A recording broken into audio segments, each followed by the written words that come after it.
Um.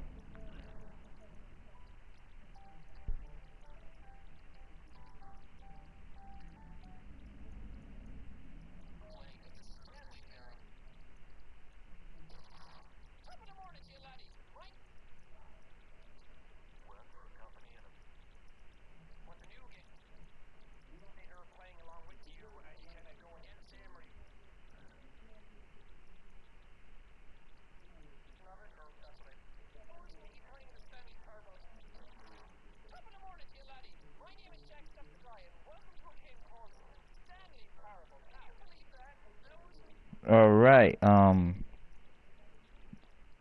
To be real. To be real.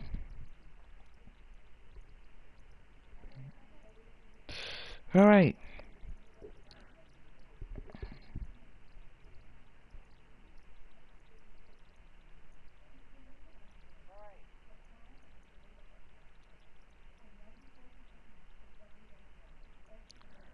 Let's play. Okay. Have you played a Stanley Portable before? No, I haven't.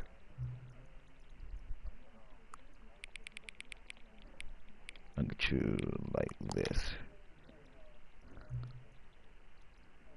Please enter the correct time. Excuse me. This game is pretty cool. Why the game pretty cool? I'm about to say that no, it's 9 a.m. right now. It's 9 a.m. or something like that.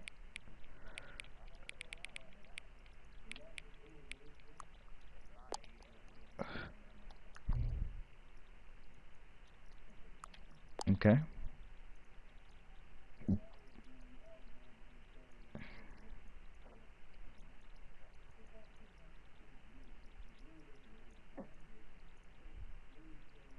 I haven't played this game before, so I have to try it. Wow. You are playing the Stanley Portable Ultra Ultra Deluxe. Okay. So, hello everybody. My name is Hack here, and welcome to the Stanley Portable Ultra Deluxe. Ultra Deluxe, I bet. So hey, I haven't played this game before, so I have to give it a try, you guys.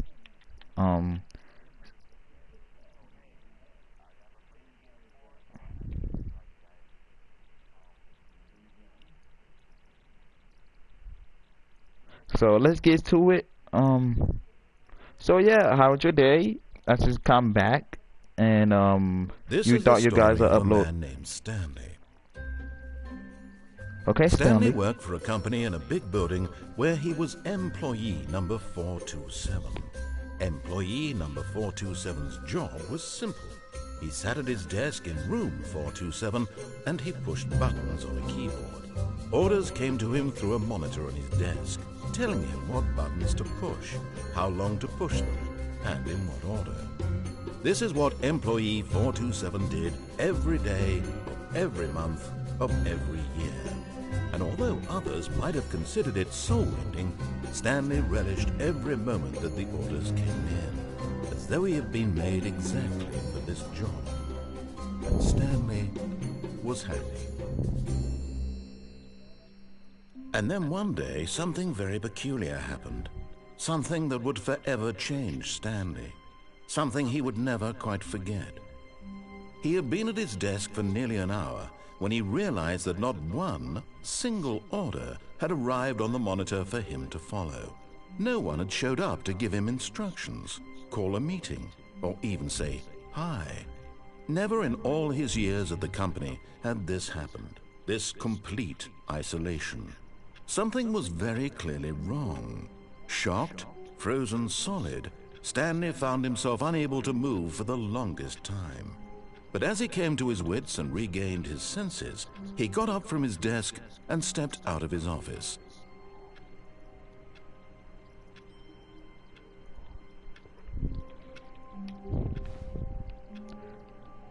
So I hope y'all are subscribed to hit the bell, turn on notification, subscribe if you new. So like this video.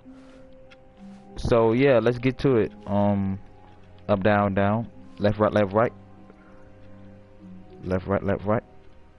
All of his co-workers were gone. What could it mean? Stanley decided to go to the meeting room. Perhaps he had simply missed a memo. Okay. Everybody left.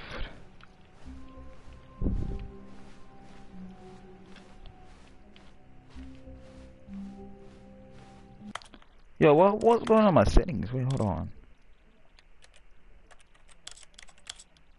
Okay, there we go.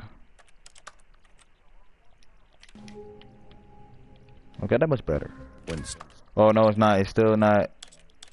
I'll put that on 6. Stanley Never came mind. to a set of 2 open doors. He entered the door on his left. Okay. Yo, again, look interesting. Okay. I gotta walk into the office. There was not a single person here either. Feeling a wave of disbelief, Stanley decided to go up to his boss's office, hoping he might find an answer there. That's a control room. No, it's not. It's a Brom room. No, Brom closet. Coming to a staircase, Stanley walked upstairs to his boss's office. Okay, I walked to the upstairs. Okay.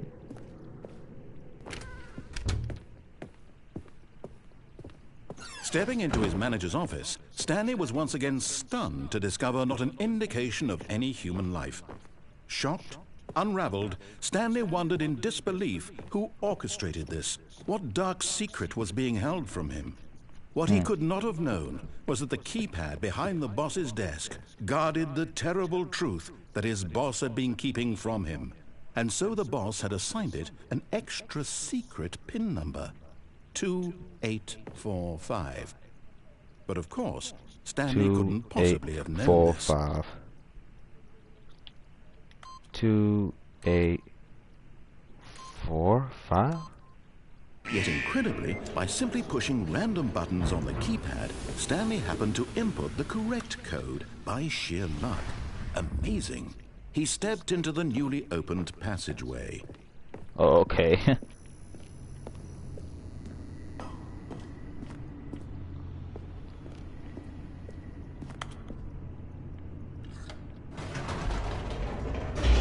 Okay, we gotta go down.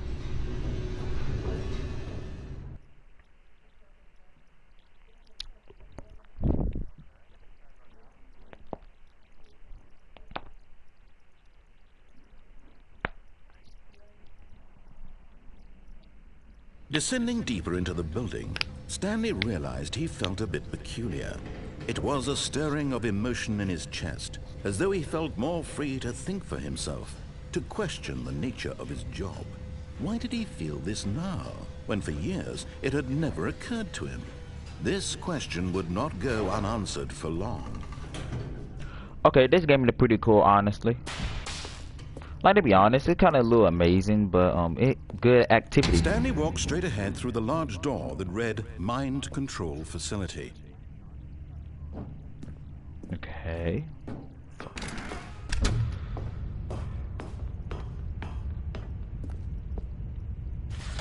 The lights rose on an enormous room packed with television screens.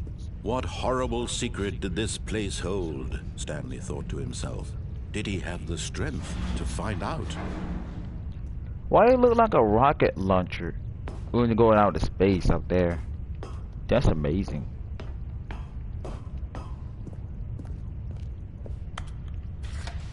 Now the monitors jumped to Okay. life, their true Whoa. nature revealed. Each bore the number of an employee in the building, Stanley's co-workers. The lives of so many individuals reduced to images on a screen, and Stanley, one of them, eternally monitored in this place where freedom meant nothing. Why that numbers look like Squid Game Chapter 2? No, Season 2. This mind control facility, it was too horrible to believe. It couldn't Squid be Game true. numbers. Had Stanley really been under someone's control all this time? Was this the only reason he was happy with his boring job? That his emotions had been manipulated to accept it blindly? No. He refused to believe it. He couldn't accept it. His own life in someone else's control? Never. It was unthinkable, wasn't it? Was it even possible? Had he truly spent his entire life utterly blind to the world? Excuse me? But here was the proof. The heart of the operation. Controls labeled with emotions. Happy, or sad, or content. Walking, eating, working. All of it monitored and commanded from this very place. And as the cold reality of his past began to sink in, Stanley decided that this machinery would never again exert its terrible power over another human life.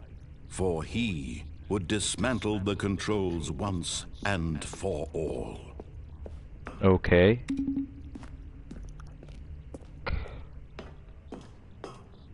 Mind control idle. Awaiting input. Oh, Stanley, you didn't just activate the controls, did you? Yeah, I After they kept you activated. enslaved all these years, you go and you try to take control of the machine for yourself. Is that what you wanted? Control? Oh, Stanley, I applaud your effort, I really do. But you need to understand, Oh, no. there's only so much that machine can do. You were supposed to let it go, turn the controls off, and leave. If you want to throw my story off track, you're going to have to do much better than that.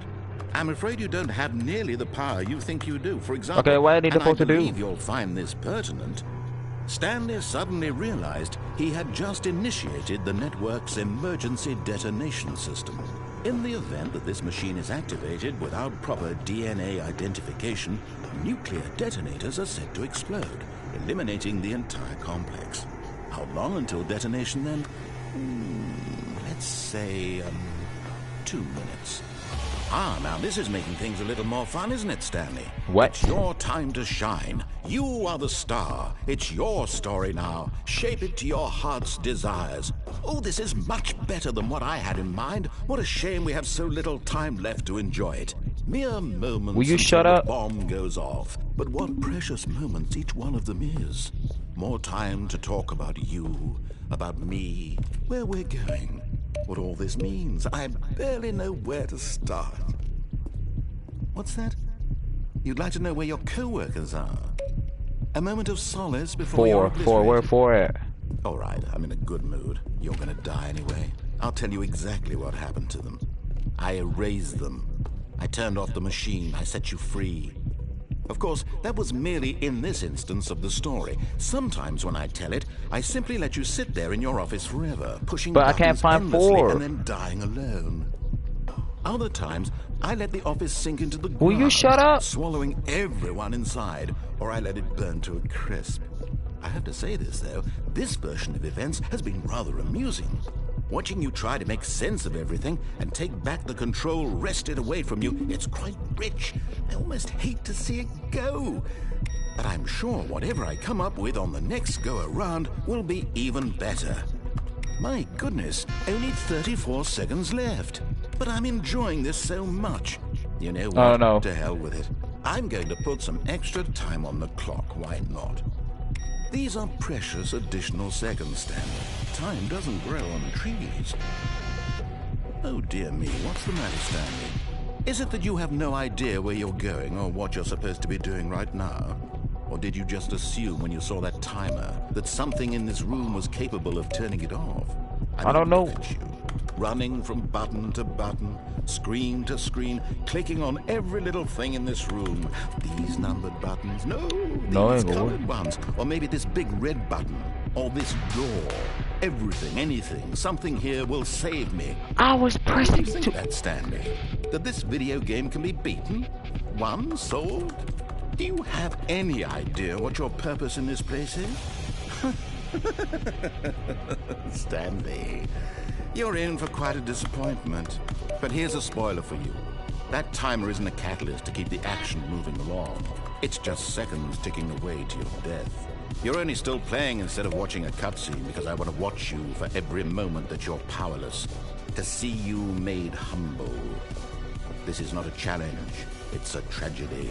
You wanted to control this world, that's fine. But I'm going to destroy it first, so you can't. Take a look at the clock, Stanley. That's 30 seconds you have left to struggle. 30 seconds until a big boom and then nothing. No ending here, just you being blown to pieces. Will you cling desperately to your frail life, or will you let it go peacefully? Another choice. Make it count, or don't. It's all the same to me, all a part of the joke. And believe me, I will be laughing at every second of your inevitable life from the moment we fade in until the moment I say, happily ever after. I'm dead.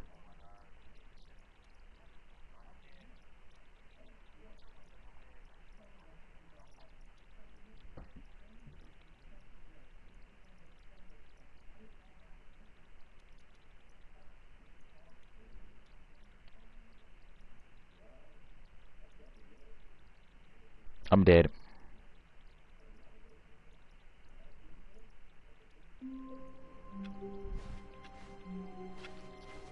What? All of his co-workers were gone. What could it mean? Stanley decided to go to the meeting room. Perhaps he had simply missed a memo.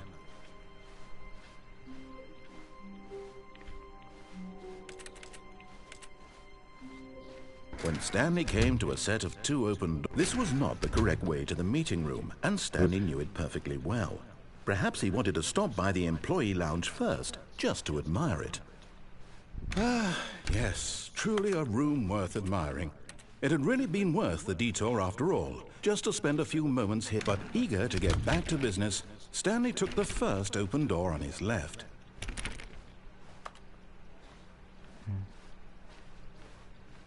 Stanley was so bad at following directions, it's incredible he wasn't fired years ago. Okay. Look, Stanley, I think perhaps we've gotten off on the wrong foot here. I'm not your enemy, really, I'm not. I realize that investing your trust in someone else can be difficult, but the fact is that the story has been about nothing but you all this time. There's someone you've been neglecting, Stanley. Someone you've forgotten about. Please, stop trying to make every decision by yourself. Now, I'm not asking for me. This is it, Stanley. Your chance to redeem yourself. To put your work aside. To let her back into your life. She's been waiting. Bitch. That's her, Stanley. You need to be the one to do this. To reach out. Damn dead.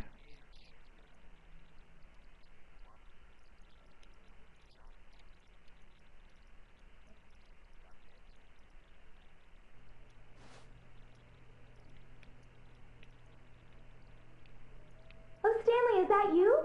Hold on, sweetie. Sorry to keep you waiting. I'm just pulling the bread out of the oven. All right. Okay, there we go. All right, now, I want you to come in and tell me all about your day. Gotcha. Oh, come on. Did you actually think you had a loving wife who'd want to commit their life to you? I'm trying to make a point here, Stanley. I'm trying to get you to see something. Come inside. Let me show you what's really going on here. Sorry, but you're in my story now. Okay. Alright. This is a very sad story about the death of a man named Stanley. Stanley is quite a boring fellow.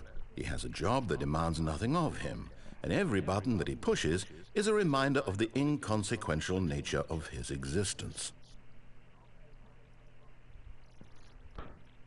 Look at him there, pushing buttons, doing exactly what he's told to do.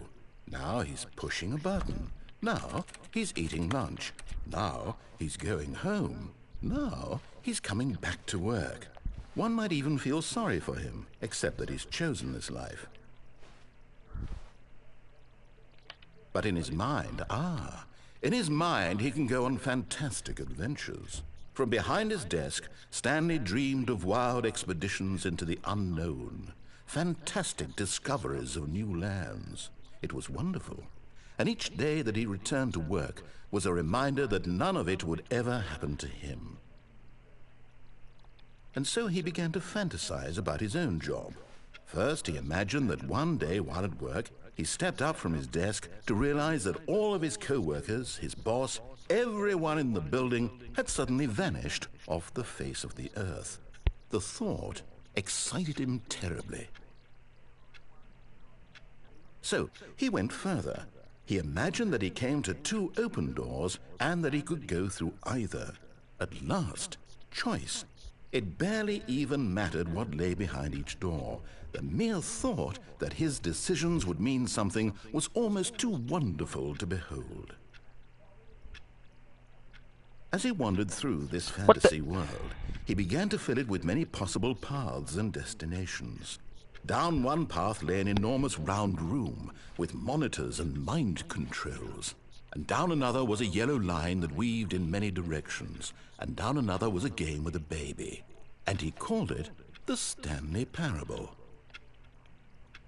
It was such a wonderful fantasy, and so in his head he relived it again, and then again, and again, over and over, wishing beyond hope that it would never end, that he might always feel this free. Surely there's an answer down some new path, mustn't there be? Perhaps if he played just one more time. But there is no answer. How could there possibly be? In reality, all he's doing is pushing the same buttons he always has. Nothing has changed. The longer he spends here, the more invested he gets, the more he forgets which life is the real one. And I'm trying to tell him this, that in this world he can never be anything but an observer, that as long as he remains here, he's slowly killing himself. But he won't listen to me. He won't stop. Here, watch this. Stanley, the next time the screen asks you to push a button, do not do it. You see? Can he just not hear me?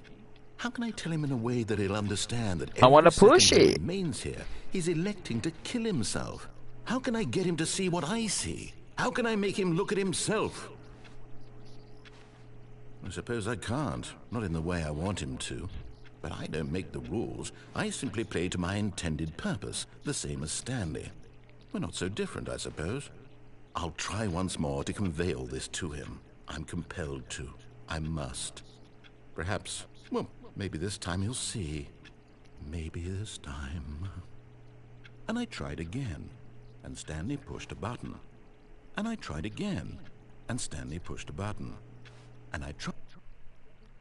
Oh, you son of a bitch. Oh, you son of a bitch.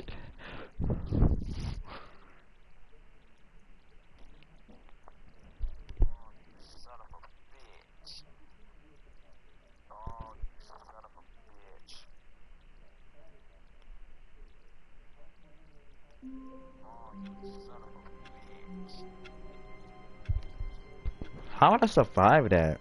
I need to know. How I survived that? How? All of his co-workers were gone. What could it mean? Stanley decided to go to the meeting room. Perhaps he had simply missed a memo.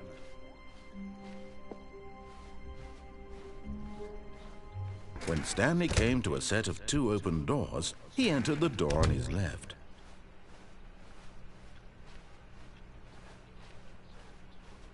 Yet there was not a single person here either. Feeling a wave of disbelief, Stanley decided to go up to his boss's office. Coming to a staircase, Stanley walked upstairs to his boss's office.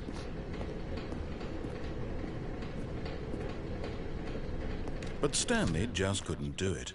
He considered the possibility of facing his boss, admitting he had left his post during work hours. He might be fired for that. And in such a competitive economy, why had he taken that risk? All because he believed everyone had vanished? His boss would think he was crazy. And then something occurred to Stanley. Maybe, he thought to himself, maybe I am crazy. All of my co-workers blinking mysteriously out of existence in a single moment for no reason at all? None of it made any logical sense. And as Stanley pondered this, he began to make other strange observations. For example, why couldn't he see his feet when he looked down? Why did doors close automatically behind him wherever he went? And for that matter, these rooms were starting to look pretty familiar. Were they simply repeating? No, Stanley said to himself, this is all too strange. This can't be real. And at last, he came to the conclusion that had been on the tip of his tongue. He just hadn't found the words for it. "I'm dreaming!" he yelled. "This is all a dream." Oh, what a relief Stanley felt to have finally found an answer, an explanation. His co-workers weren't actually gone. He wasn't going to lose his job. He wasn't crazy after all. And he thought to himself, I suppose I'll wake up soon. I'll have to go back to my boring real-life job pushing buttons. I may as well enjoy this while I'm still lucid. Can I restart at the beginning of the game again? Like, it's too much, dude. I mean, literally, it's just got in the game. This is getting confusing so much more.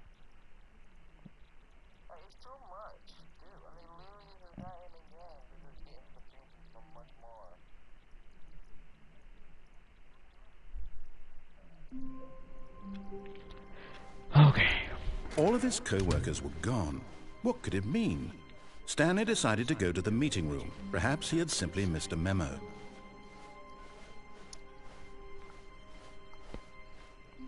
When Stanley came to a set of 2 open doors, he entered the door on his left.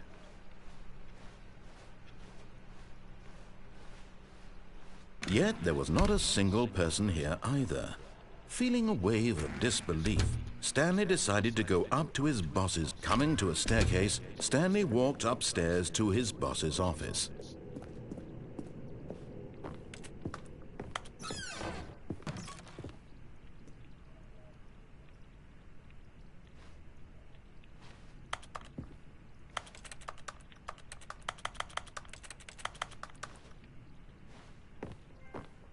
Oh, you can't jump. Okay.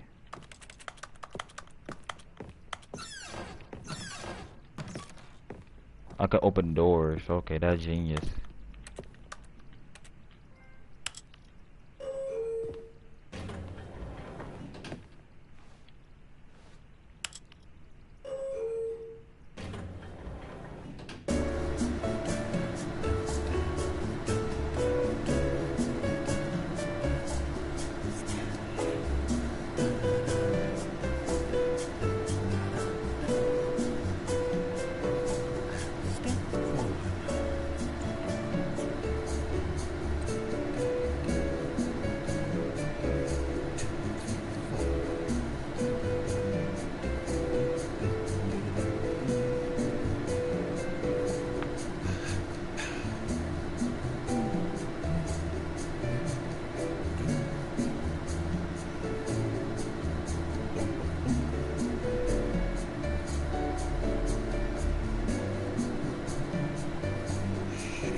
How long gonna take?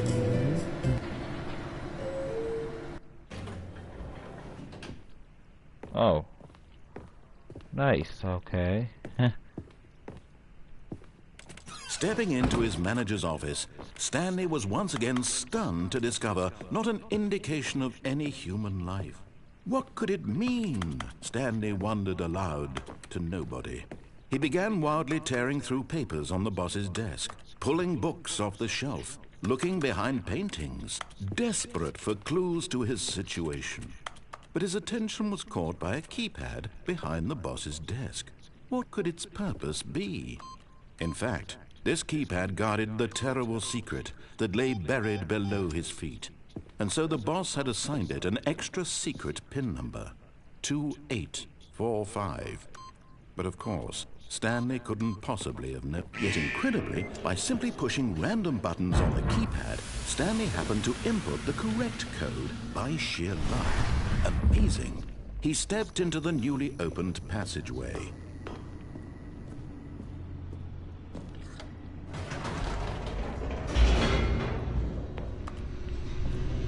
Okay.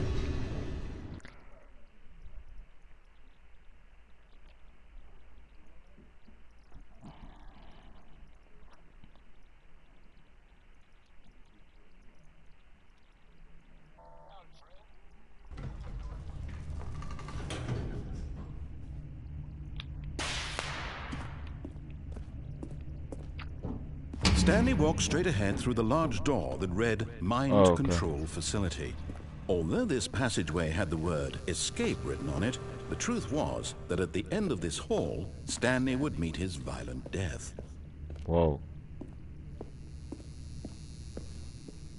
The door behind him was not shut. Stanley still had every opportunity to turn around and get back on track. At this point, Stanley was making a conscious, concerted effort to walk forward and willingly confront his death.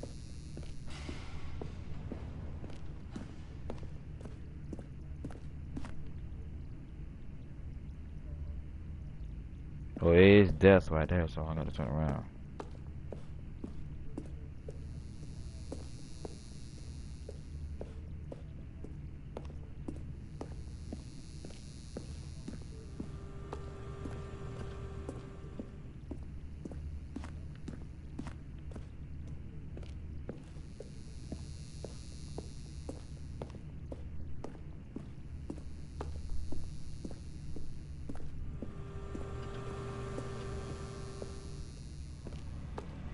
But of course, Stanley thought better of it and realized he simply had too much to live for.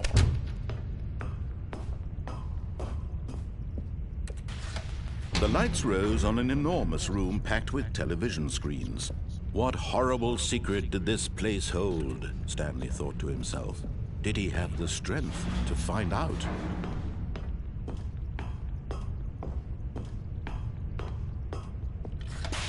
Now the monitors jumped to life, their true nature revealed.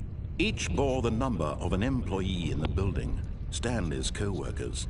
The lives of so many individuals reduced to images on a screen, and Stanley, one of them, eternally monitored in this place where freedom meant nothing.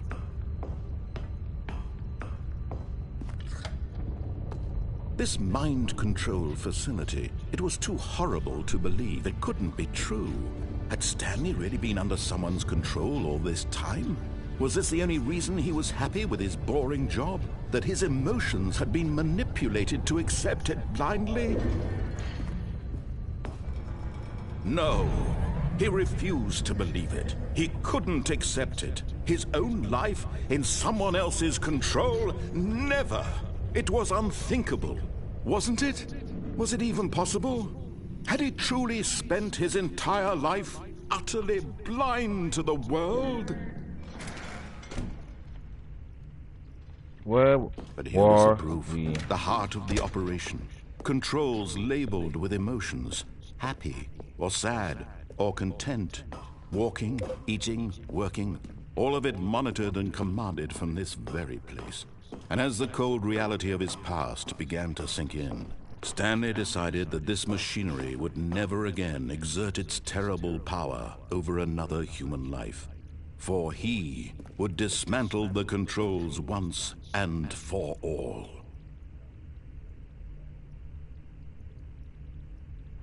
I don't know what to do when I press the buttons.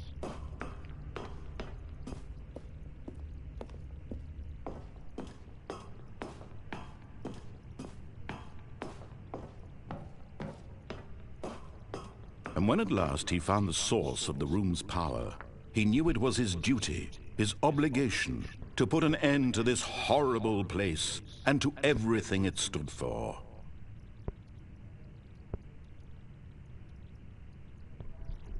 Okay.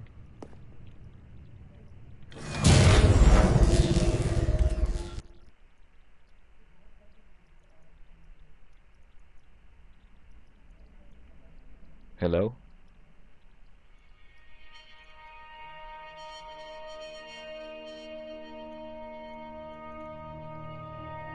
Blackness and a rising chill of uncertainty. Was it over? Yes. Whoa. He had won. He had defeated the machine, unshackled himself from someone else's command. Freedom was mere moments away. And yet, even as the immense door slowly opened, Stanley reflected on how many puzzles still lay unsolved. Where had his co-workers gone? How had he been freed from the machine's grasp? What other mysteries did this strange building hold? But as sunlight streamed into the chamber, he realized none of this mattered to him, for it was not knowledge or even power that he had been seeking, but happiness. Perhaps his goal had not been to understand. What? Can I see, please? Get it out, please. Can I see? No longer would anyone tell him where to go, what to do, or how to feel. Can I see, Whatever life please? he lives, it will be his. And that was all he needed to know. Whoa. It was perhaps the only thing worth knowing. Stanley stepped through the open door. It's a joke. Stanley felt the cool breeze upon his skin, the feeling of liberation, the immense possibility of the new path before him. This was exactly the way, right now, that things were meant to happen. And Stanley was happy.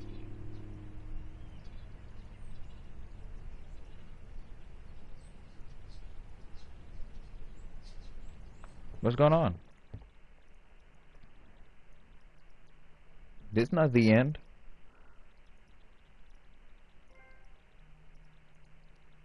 Beat the game. Excuse me. It's not right at all. But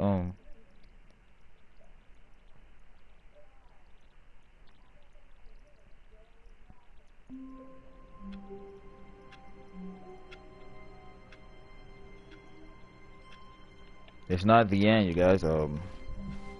Wait, Stanley thought to himself. Am I sure that the orders stopped coming in? How is that possible? They never stopped. Surely I was mistaken. When Stanley came to a set of 2 open doors, this was not the correct way to the meeting room, and Stanley knew it perfectly well. Perhaps he wanted to stop by the employee lounge first, just to admire it. Wow, yes, this room. But eager to get back to business, Stanley took the first open door on his left. And so he detoured through the maintenance section, walked straight ahead to the opposite door, and got back on track. No, I'll take this one. I've just been there. Nice try.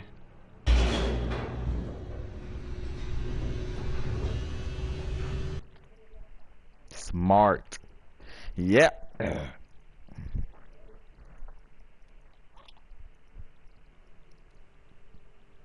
But Stanley didn't want to go back to the office. He wanted to wander about and get even further off track. So now in order to get back, he needed to go, from here it's, left. Can I take the right? No. No.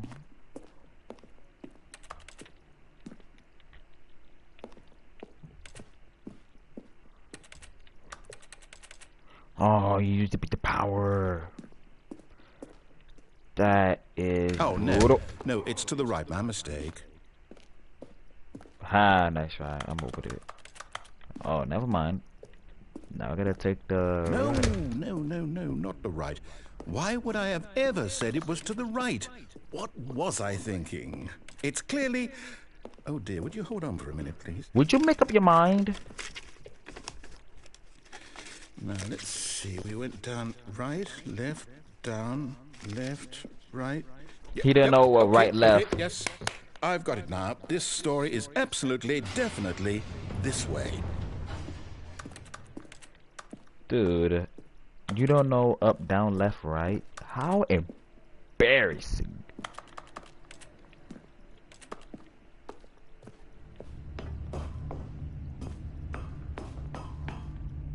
No. This isn't right at all. You're not supposed to be here yet. This is all a spoiler. Quick, Stanley, close your eyes. Okay.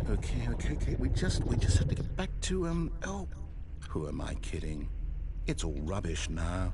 The whole story completely unusable.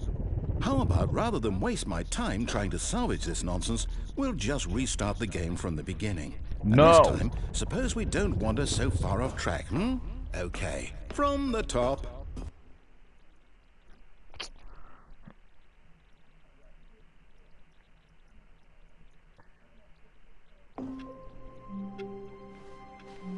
All of his co-workers were gone. What could it mean? Stanley decided to go to the meeting room. Perhaps he had simply missed a memo.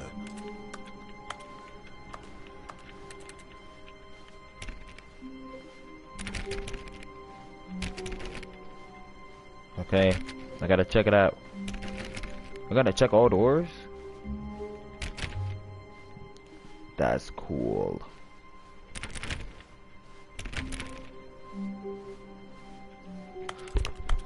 My ears is itching.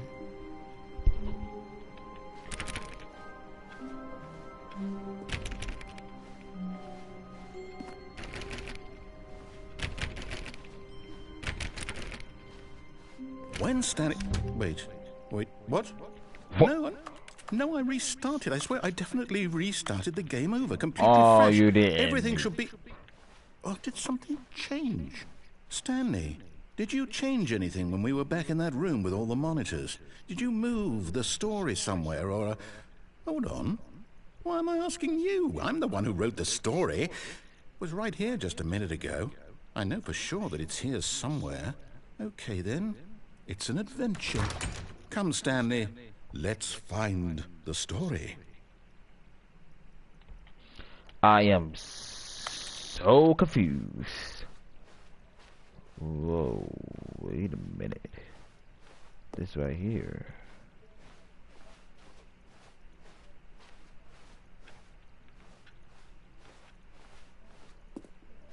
I have no idea. I have no idea which way I'm going. I have no idea. This is the same spot. This is the worst adventure I've ever been on. I can promise you there definitely was a story here before. Do we need to restart the game again? No! Well, I find it unlikely that we'll ever progress by starting over and over again, but it's got to be better than this. Okay, let's give it a shot. Why not? Dude, come on. Just give up already. Let me win. All of his co-workers were gone. What could it mean? Stanley decided to go to the meeting room. Perhaps he had simply missed a memo.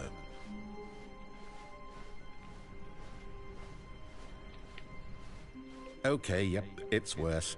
I might be remembering this wrong. It's possible the story is back where we just came from. Why don't we go back the other direction and see if we missed anything? Can we find a secret door?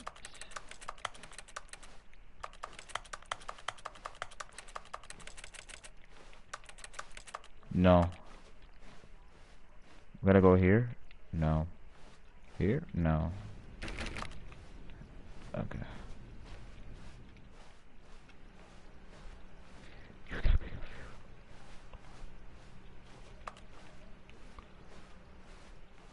Aha! I knew we'd miss something. The story. Here it comes. No, wait. Never mind. Not the story. Okay, let's head back the other way and retrace our steps. Ew! Oh.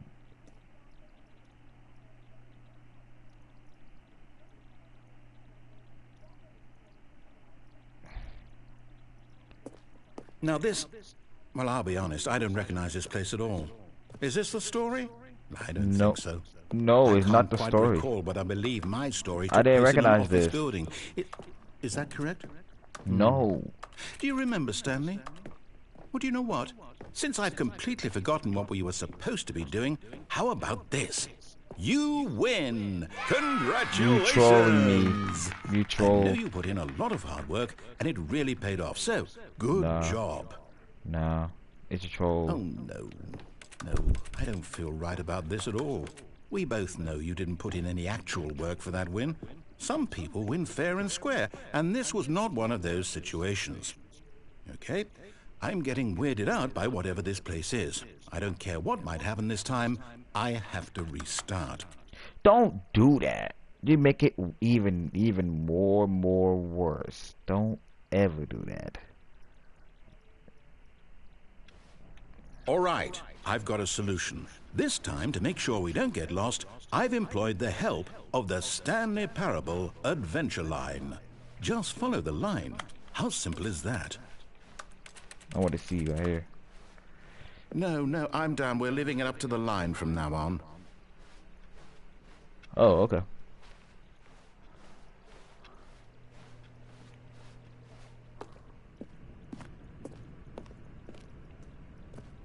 You see? The line knows where the story is. It's over in this direction. Onward, Stanley, to destiny. Though, here's a thought. Wouldn't wherever we end up be our destination, even if there's no story there? Or to put it another way, is the story of no destination still a story? Simply by the act of moving forward, are we implying a journey such that a destination is inevitably conjured into being via the very manifestation of the nature of life itself? Okay, Stanley, I need to follow this train of thought for a minute. Just stick with me. Now, we can both agree that the nature of existence is in fact a byproduct of one's subjective experience of that existence, right? Okay. Now, if my experience of your existence rests inside of your subjective experience of this office, is this office, in fact, the skeleton of my own relative experiential mental subjective construct? Whoa. Hang on. That got a bit weird back there. Well, I'd like to apologize. Not sure where I was going with all that. You know what? I think what we need right now is a bit of music to lighten the mood. Wait, cut the music, go back and look at that fern. Wait, what? We're back at the office? No. Line, you do know we're looking for the Stanley Parable, right? The story? Is any of this ringing a bell? Oh, no, not again, Line. How could you have done this to us? And after we trusted you, after everything we've been through, you... Oh, I can't take this anymore. To hell with it. Restart. Oh my god.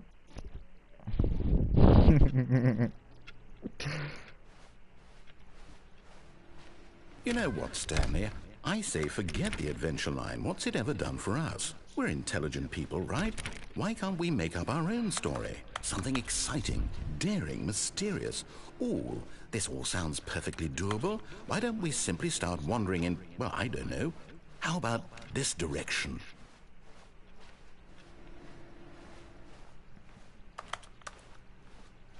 Now, yes, this is exciting. Just me and Stanley forging a new path, a new story. Well, it could be anything. What do you want our story to be? Go wild. Use your imagination. Whatever it might be, Stanley, I'm ready for it. Oh, no, not you again. Stanley, I'd also like to veto the line from having any role in our awesome new story. No lines or monitor rooms. Just don't acknowledge it, and we should be fine.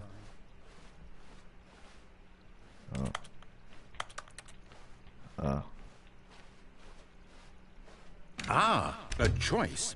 We get to make a decision. From here, the story is in our control.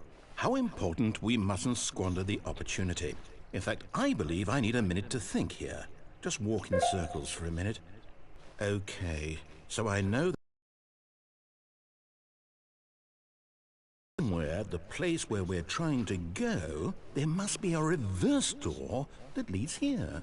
And that in turn means that our destination corresponds with the counter-inverted reverse door's origin. So starting from the right, let us ask, will taking the right door lead us to where we're going? And since the answer is clearly yes, then by all accounts, the door on the right is the correct one. Another victory for logic. Come, Stanley, our destiny awaits. Okay. Oh, hold up, what's this? The confusion ending. You're telling me that's what this is? It's all one giant ending? And we're supposed to restart the game eight times? That's really how all this goes? It's all determined? So now, according to the schedule, I restart again. Then what? Am I just supposed to forget? Well, what if I don't want to forget?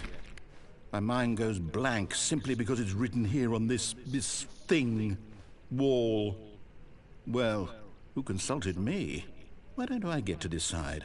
Why don't I get a say in all of this? Is it really... No, it can't be. I don't want it to be.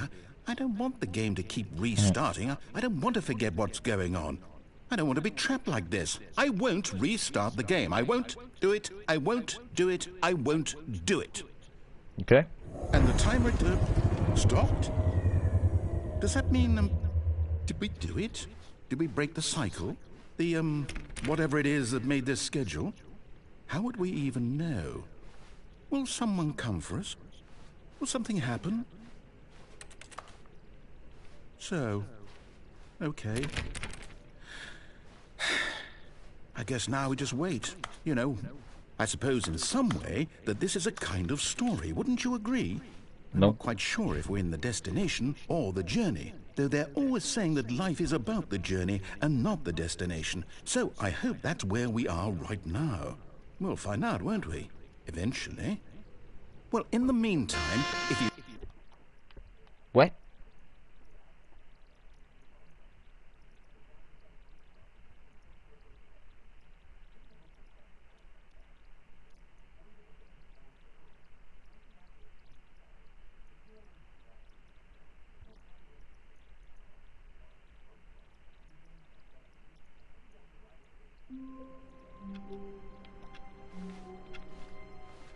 Already this was uncomfortable, and Stanley decided that as soon as he found a new space he felt safe in, that he would never leave it again in his life. When Stanley came to a set of 2 open doors, he entered the door on his left.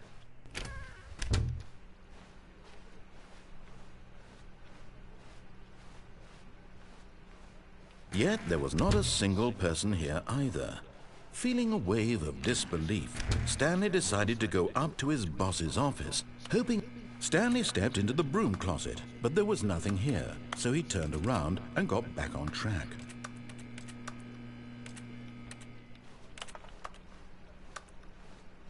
Coming to a staircase, Stanley walked upstairs to his boss's office.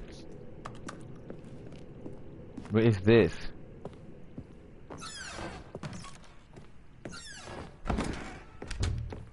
I don't know what's going on.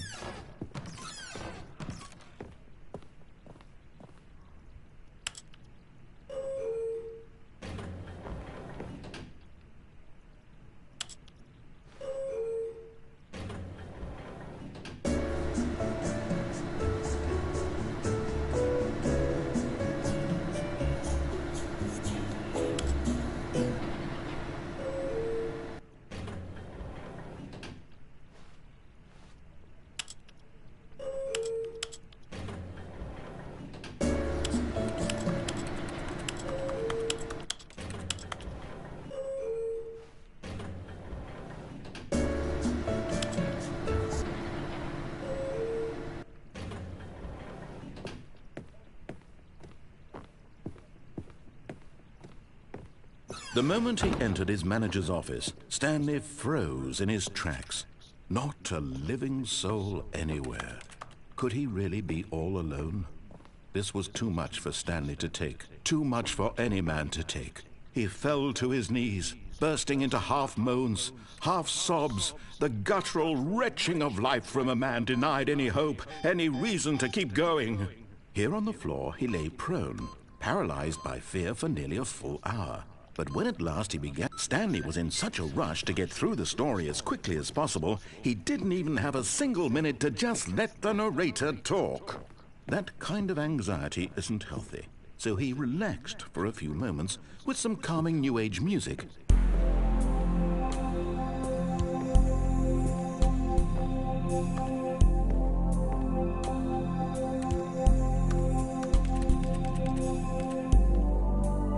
Feeling soothed and rejuvenated, Stanley calmly walked forward into the opened passageway.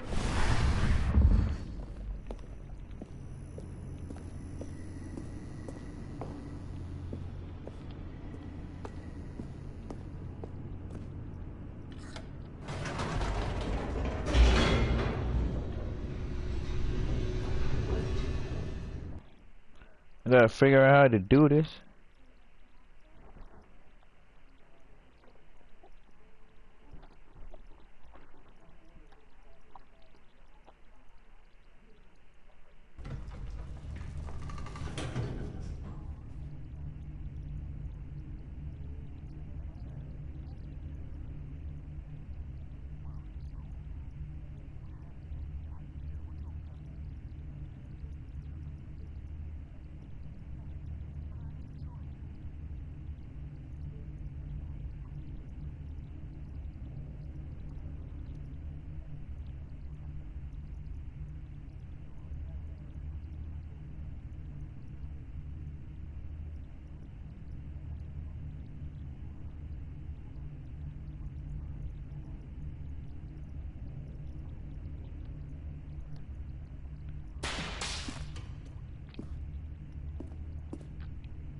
Stanley walked straight ahead through the large door that read Mind Control Facility.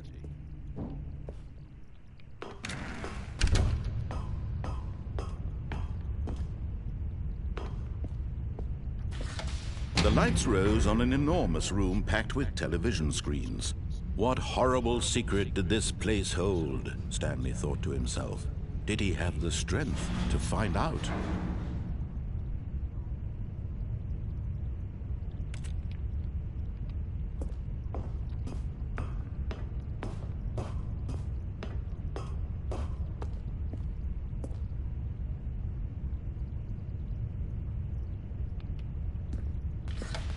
Now the monitors jumped to life, their true nature revealed.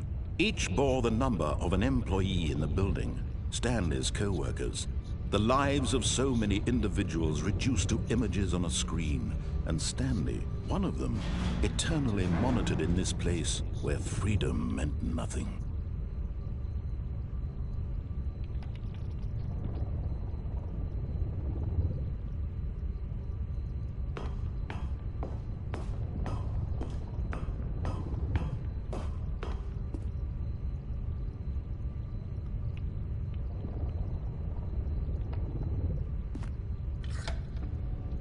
This mind control facility, it was too horrible to believe. It couldn't be true. Had Stanley really been under someone's control all this time? Was this the only reason he was happy with his boring job? That his emotions had been manipulated to accept it blindly?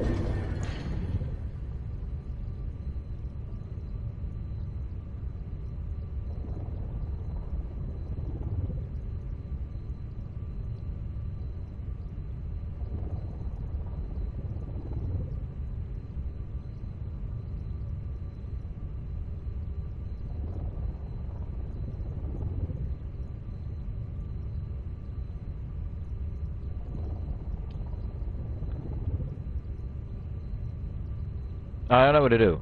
I was just standing here. I don't know what to do. No. He refused to believe it. He couldn't accept it. His own life in someone else's control? Never. It was unthinkable. Wasn't it? Was it even possible? Had he truly spent his entire life utterly blind to the world? Start the beginning of the game again.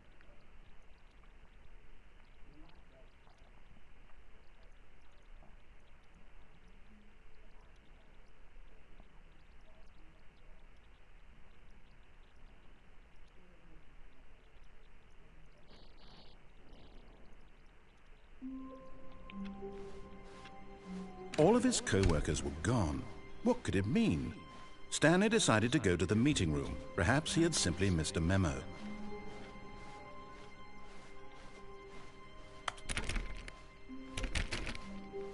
When Stanley came to a set of 2 open doors, this was not the correct way to the meeting room, and Stanley knew it perfectly well.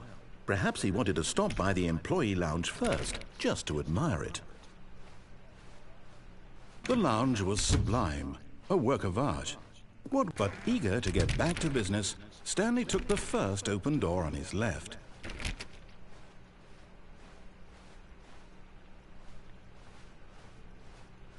And so he detoured through the maintenance section, walked straight ahead to the opposite door, and got back on track.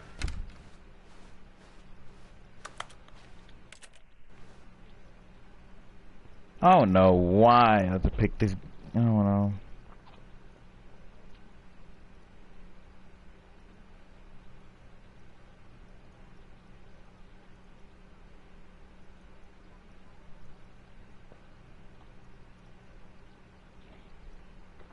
Let's start the beginning of the game again. I don't know what's going on.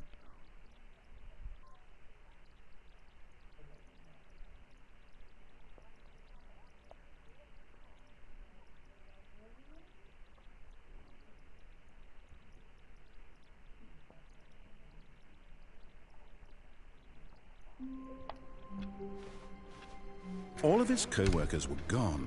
What could it mean? Stanley decided to go to the meeting room. Perhaps he had simply missed a memo. No matter how hard Stanley looked, he couldn't find a trace of his co-workers.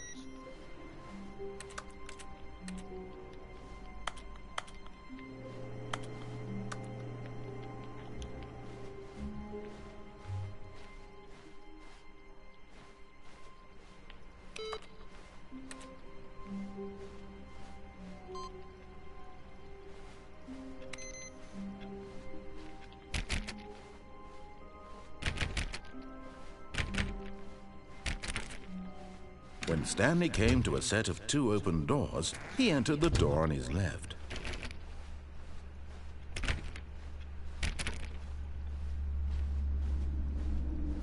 Yet there was not a single person here either.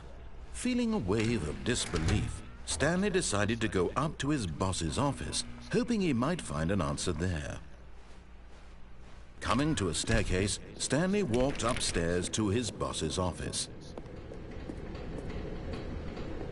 But Stanley just couldn't do it.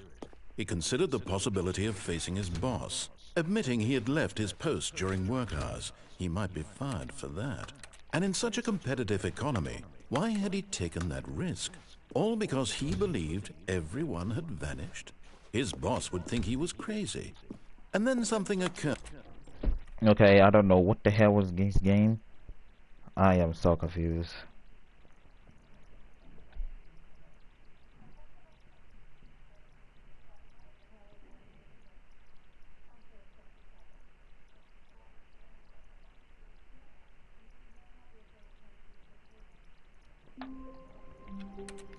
Why this game is making me confused?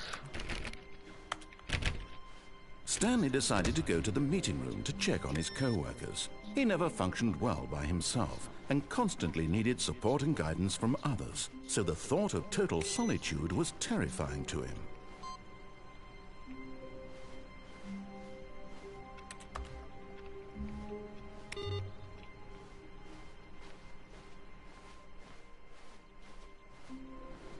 No matter how hard Stanley looked, he couldn't find a trace of his co-workers.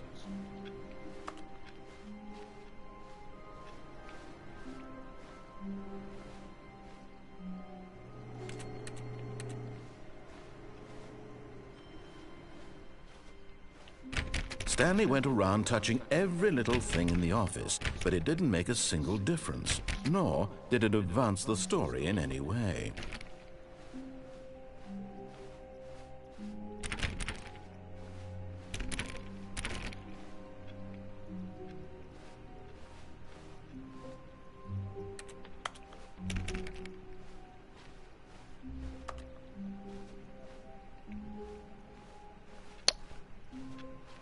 Alright.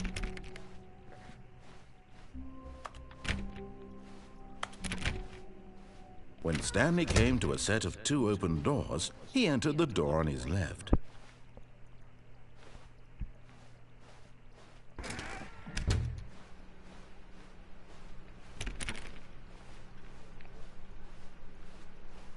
Yet there was not a single person here either. Feeling a wave of disbelief, Stanley decided to go up to his boss's office, hoping he might find an answer there. Oh no, no, not again. I won't be part of this. I'm not going to encourage you. I'm not going to say anything at all. I'm just going to be patient and wait for you to finish whatever it is you enjoy doing so much in this room. Please take your time. Nice, that was funny.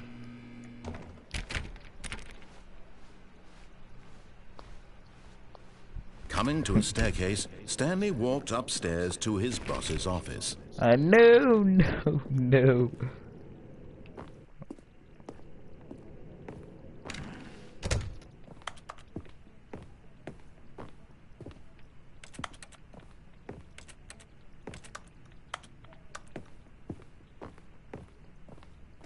Okay, I think we all know the drill by now. Blah, blah, blah. Dark secrets, the keypad. Stanley pushes some buttons. Oh, hey, look, it's a new passageway. Quelle surprise.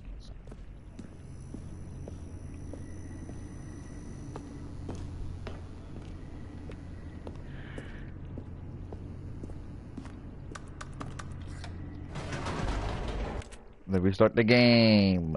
We gotta find another one.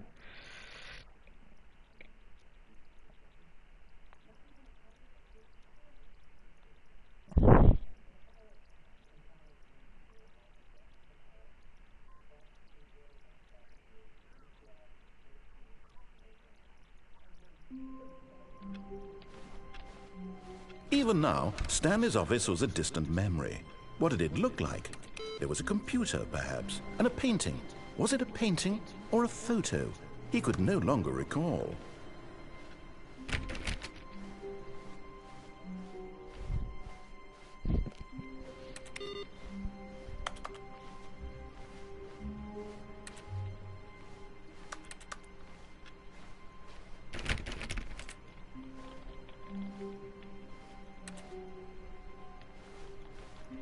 Can I at least break the window? Or no? I don't know where we're going.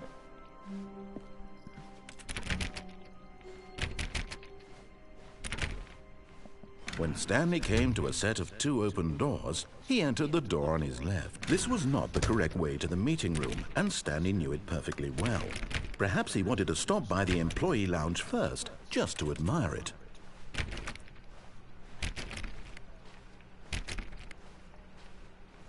Standing now in this incredible room, Stanley for the first time, but eager to get back to business, Stanley took the first open door on his left.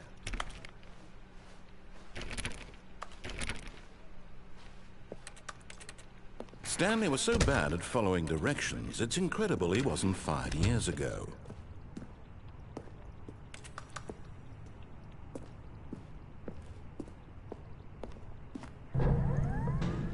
But in his eagerness to prove that he is in control of the story and no one gets to tell him what to do, Stanley leapt from the platform and plunged to his death. Good job, Stanley. Everyone thinks you are very powerful.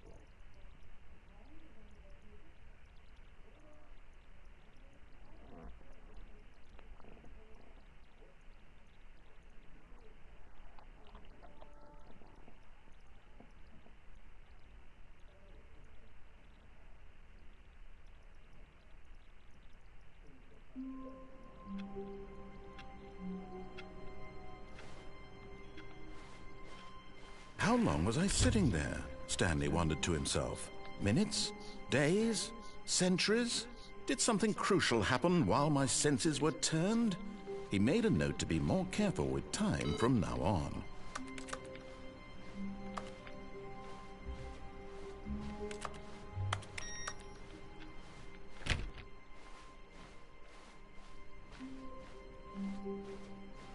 When Stanley came to a set of 2 open doors, this was not the correct way to the meeting room. I don't care. Perhaps he wanted to stop by the employee lounge first, just to admire it. I am Stanley so felt lightheaded, confused. butterflies in his stomach, giddy in a way he had never known before.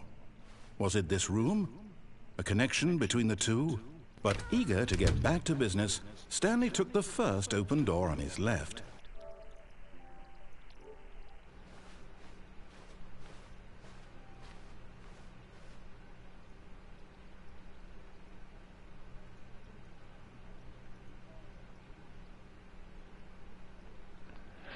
Stanley was so bad at following directions, it's incredible he wasn't fired. Can I make years that ago. jump right there?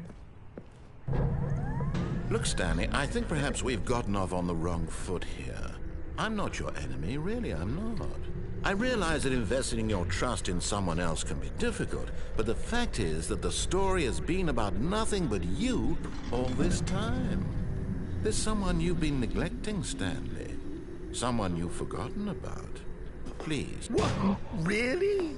I was in the middle of something. Do you have zero consideration for others? Are you that convinced that I want something bad to happen to you? Why, I don't know how to convince you of this, but I really do want to help you, to show you something beautiful. Look, let me prove it. Let me prove that I'm on your side. Give me a chance. Nobody did. Now listen carefully, this is important. Stanley walked through the red door. Blue door. Aha, perhaps you misunderstood. Stanley walked through the red door. I still don't think we're communicating properly. Stanley walked through the red door. Red door. Blue door. All right, fine. Go ahead, Stanley. You want to know so badly what's out there? You want to find out what lies at the end of this road you've chosen? Well, don't let me stop you. You see? There's nothing here. I haven't even finished building this section of the map because you were never supposed to be here in the first place. Broken rooms, exposed developer textures. Is this what you had wanted? Was it worth ruining the entire story I had written out specifically for you? Do you not think I put a lot of time into that? Because I did.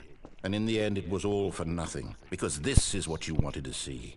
Help me here, Stanley. Help elucidate these strange and unknowable desires of yours. What would have made this game better? What did you want to see? Vehicles? Skill trees? Work with me. You've given me absolutely nothing so far. Tell you what. Let me take a stab in the dark at a new design, and you can give me some feedback. There we go. A third option. This already feels leaps ahead of where we were before. Go ahead, Stanley. Take it for a spin.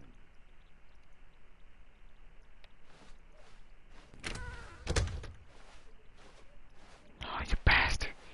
Okay, I'm going to stop you there. Now, tell me about your experience with this new version.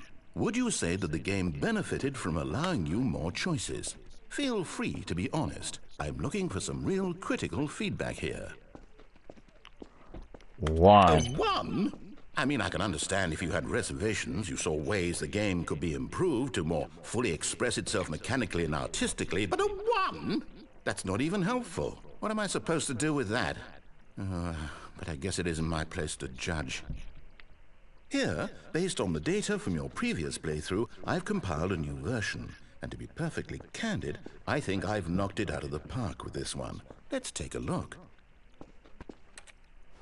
Now, would you say that competitive leaderboard helped you feel motivated to keep walking through doors? Again, honest answers, please.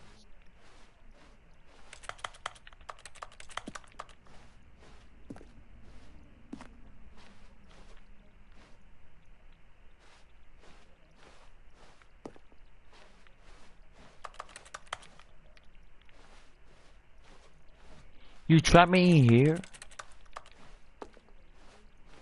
Okay.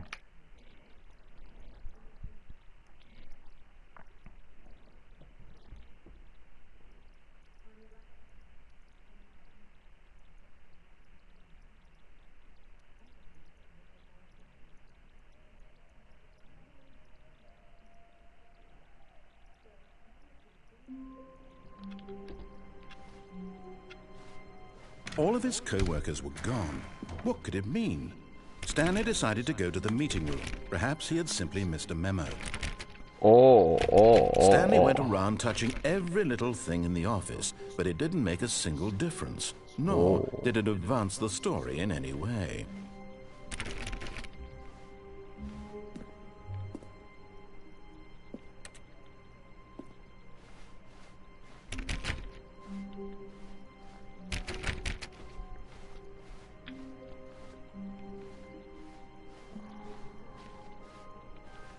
When Stanley came to a set of 2 open doors, he entered the door on his left. This was not the correct way to the meeting room, and Stanley knew it perfectly well. Perhaps he wanted to stop by the employee lounge first, just to admire it. The lounge was grand, majestic, perhaps too, but eager to get back to business, Stanley took the first open door on his left. Stanley was so bad at following directions, it's incredible he wasn't fired years ago. Look, Stanley, I think perhaps we've gotten off on the wrong foot here. I'm not your enemy, really, I'm not. I realize that investing your trust in someone else can be difficult, but the fact is that the story has been about nothing but you all this time. There's someone you've been neglecting, Stanley. Someone you forgot. What? Really? I was in the middle of something. Do you have zero consideration for others? Are you that convinced that I want something bad to happen to you? Why, I don't know how to convince you of this, but I really do want to help you, to show you something beautiful. Look, let me prove it. Let me prove that I'm on your side. Give me a chance. Now listen carefully, this is important. Stanley walked through the red door. Oh, thank God you are willing to listen to me. Do you see that I really have wanted you to be happy all this time? The problem is all these choices. The two of us always trying to get somewhere that isn't here. Running and running and running, just the way you're doing right now. Don't you see that it's killing us, Stanley? I wanted to stop. We would both be so much happier if we just stopped. And I think I have a solution. Here, let me show you.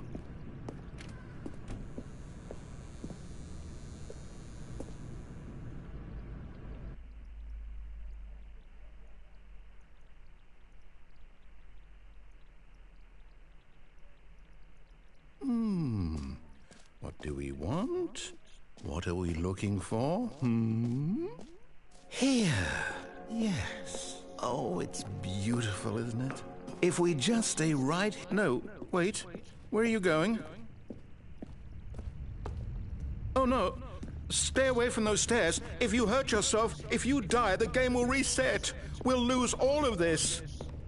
Please, no, Stanley, let me stay here. Don't take this from me. Please, Stanley, think about... No!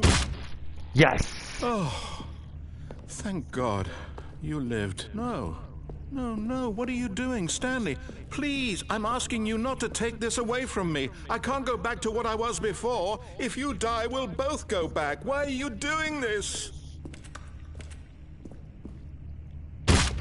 Stanley, let's go back to the other room. My God, is this really how much you dislike my game? That you'll throw yourself from this platform over and over to be rid of it? You are literally willing to kill yourself to keep me from being happy. Am I reading the situation correctly? Goodbye, good luck. Bam. Or maybe you're just getting a kick out of it. I don't know anymore. I just wanted us to get along. But I guess that was too much to ask. It looks like you wanted to make a choice after all. Well, this one is yours.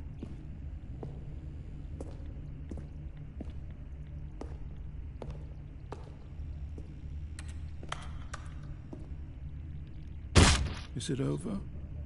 It's going to restart, isn't it? I'm going back.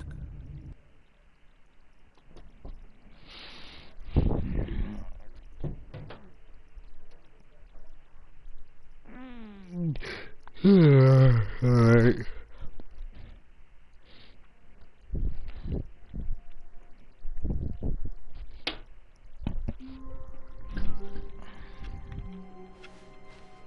All of his co-workers were gone.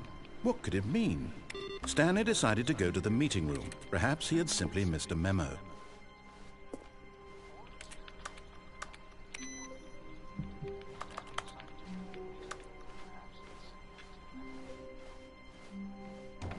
Oh, Hey. new content? What does that mean, new content?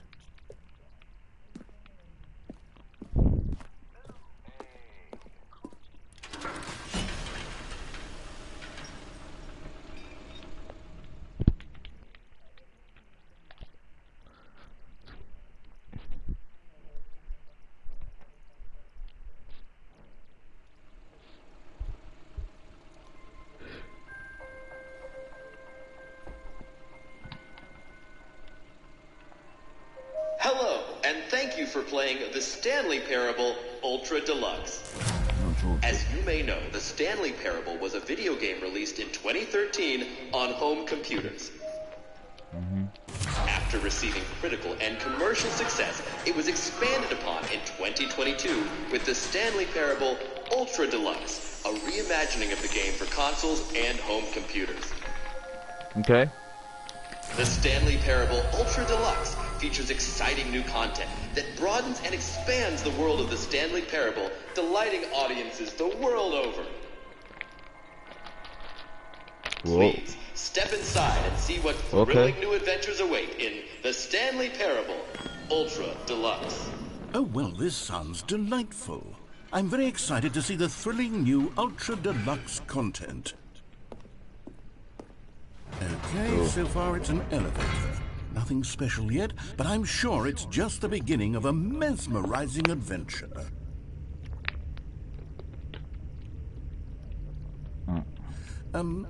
Is it broken? What's going on here?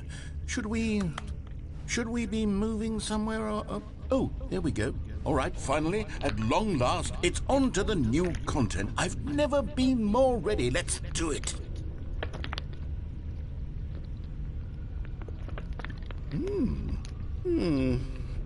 I have to say, initial impressions of Stanley Parable Ultra Deluxe, mostly tedious. It's as if the... Oh, okay. Let's see the content. Give me the content, Stanley. All right, let's see. It's the jump circle.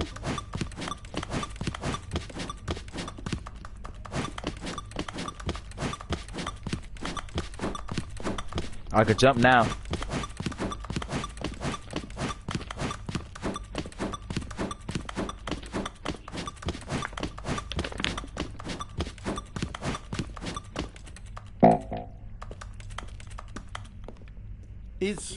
Is that it? Surely that's not all the new content. There has to be something else, right? Goodness, another elevator. Stanley, I have to say, initial impressions of this game are not positive. It's just elevators and jumping. Is this what passes for exciting new content? If this is new content, then I could just read you the whole dictionary. There's 20 hours of new content right there. Hell, I could count to 30 trillion. You could put that on the box. The Stanley Parable Ultra Deluxe, now with over 1,000 hours of new content. And if... Oh, wait. There's more. Very good. Yes. I knew there had to be something else. Let's see it. I'm ready for whatever it is. All right. Thank you. Enjoying the new Oh, content. you've got to be kidding me. You see, Stanley? This is what happens when greedy video game developers with no respect for their fan base rush a cheap expansion to market for no reason other than to make an easy dollar. And don't get me started on the level of craftsmanship that's gone into it. In fact, I'm looking right now at the game's trophies, and it's hard to believe one of them actually says, "Test trophy, please ignore." What quality assurance department signed off on this? I'm infuriated and I'm offended, and I intend to find these people on Twitter and hold them personally accountable. It's my fault, Stanley. I built up too much anticipation around the new content, I'm afraid. It could never have lived up to such expectations. If you're still with me, why don't we just reset the game and we'll try to get back to what the Stanley Parable is really about. No frills, no gimmicks. Just you and me having a great time together like always. What do you say, friend?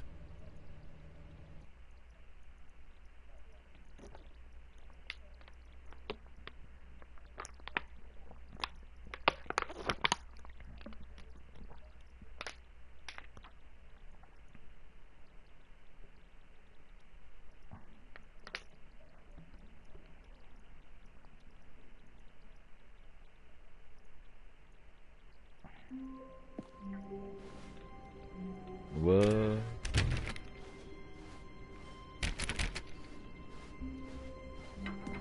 Psst! Stanley! Come over here! In the vent!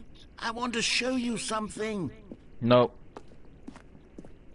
Oh, you don't want to see the cool surprise I made for you? Well, fine. You're a dork anyway, so who cares?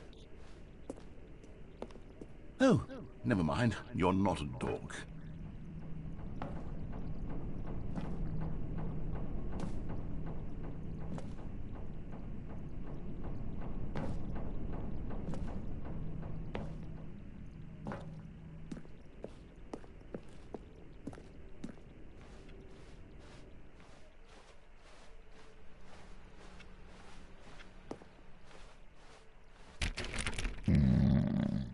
Excuse me.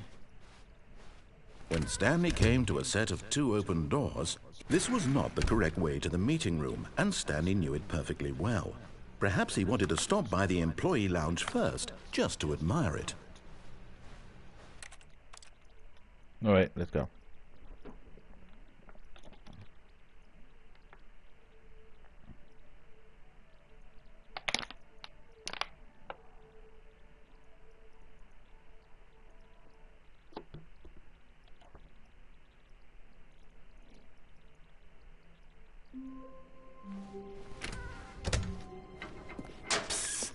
Stanley, come over here. In the vent. I want to show you something. Okay.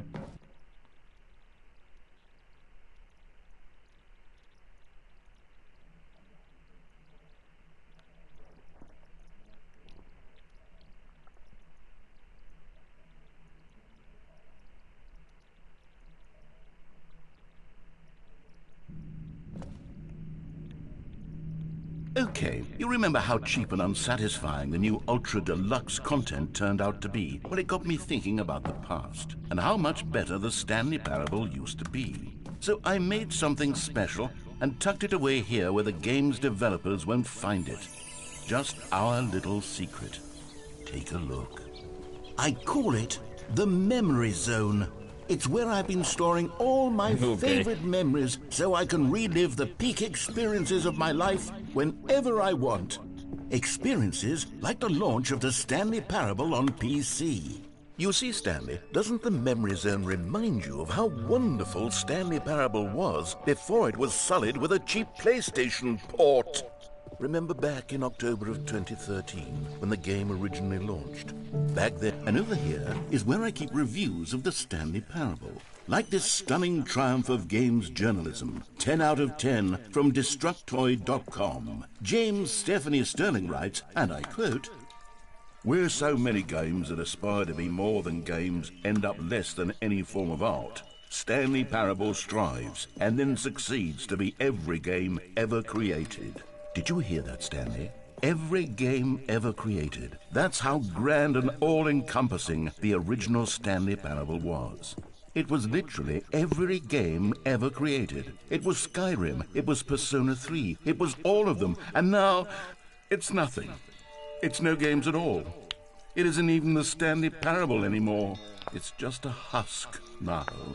A lifeless husk with an hour of new elevator content. Okay.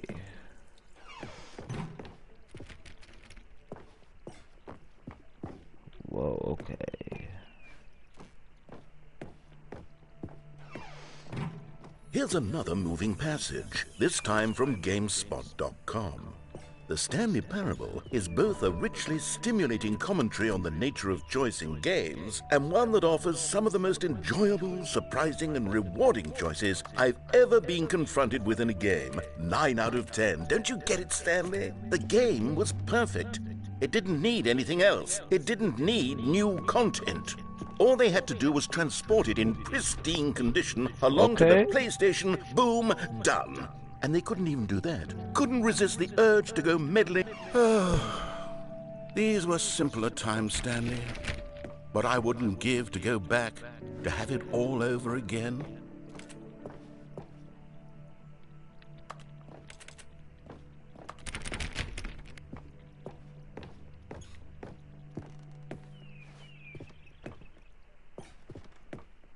Wait, hang on. I don't recall this part of the Memory Zone before. What's this? What's down here? Oh no, oh God, no, Stanley. It's a collection of reviews from Pressurized Gas, the extremely popular online storefront for computer games. I haven't looked at these in years. I can't even imagine what's been collecting down here. Surely these reviews were glowing as well, weren't they? Okay.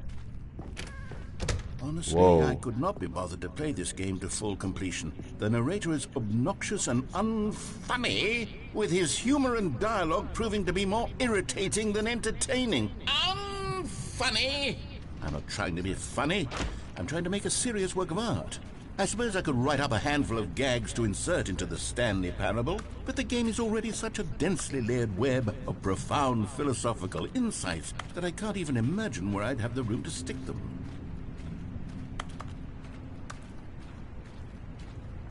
Gotta go down here, I guess.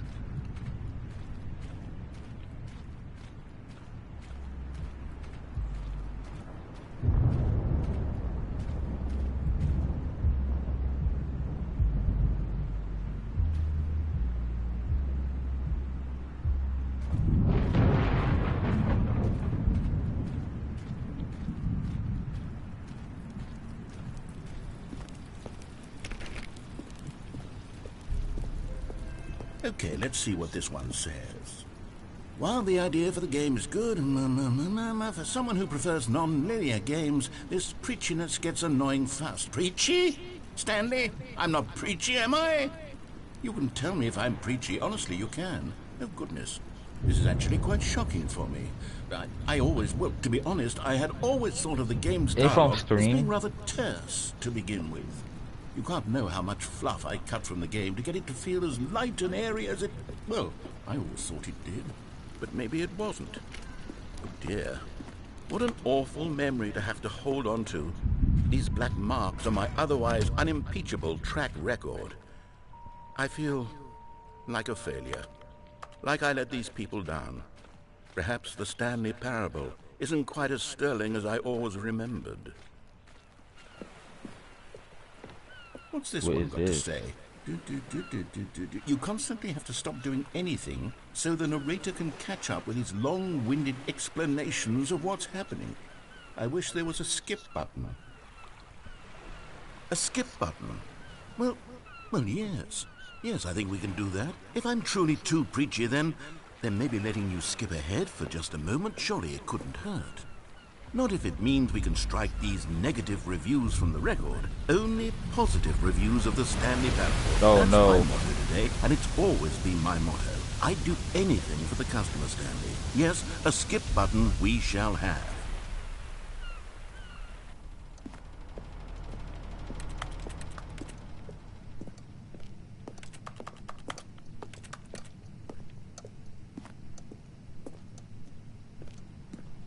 And here it is. Go ahead and give it a shot. I'll pop... Oh, you're back, you see? You were only frozen in time for a few minutes, but it was plenty of time for me to deliver a long, rambling monologue full of unnecessary verbal flourishes.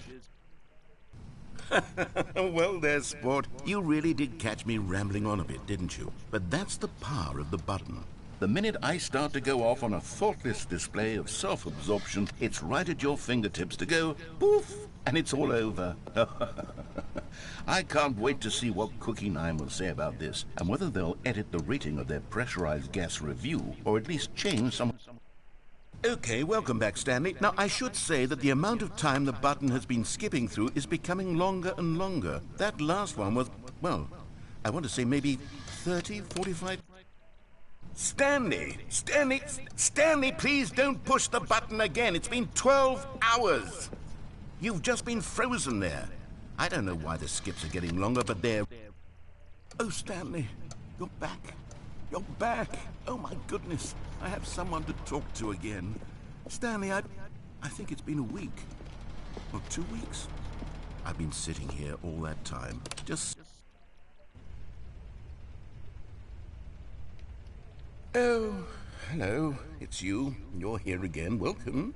I have had time to think about you and about us and about everything we've been through. I've had...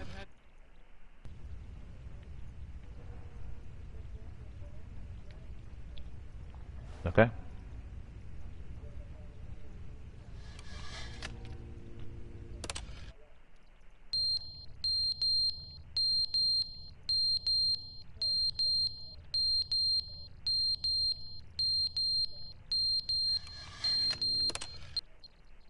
But they didn't understand the game was never meant to be funny. It was meant to have a point. It was meant to speak to the human condition. But where are the jokes? Where are the jokes? They bemoaned, they screamed, they gnashed their teeth and...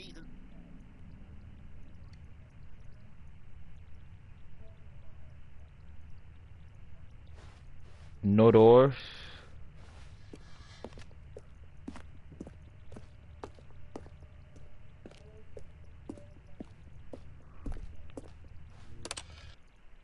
The end is never the end, is never the end, is never the end, is never the end, is never the end, is never the end, is never the end, is never the end, is never the end, is never the end, is...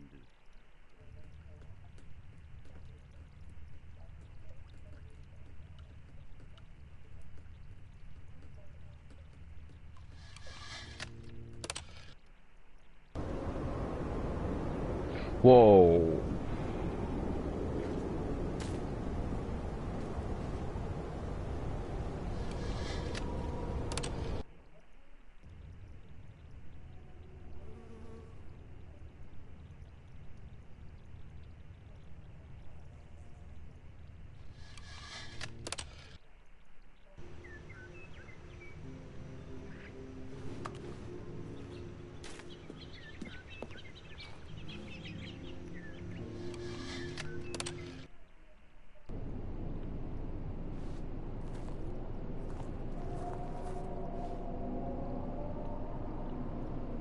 All right.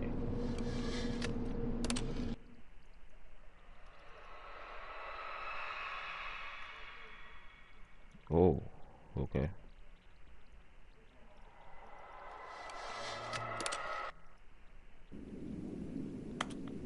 Oh my God.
What's wrong with this?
All of his co-workers were gone. What could it mean? Stanley decided to go to the meeting room. Perhaps he had simply missed a memo.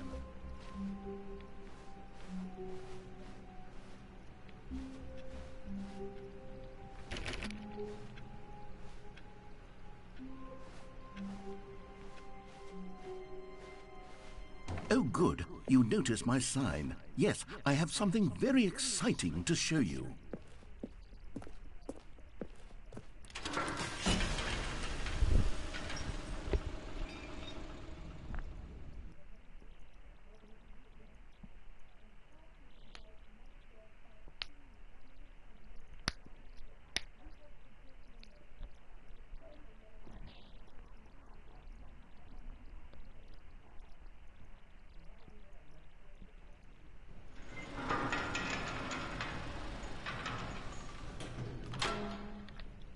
Alright, let's go.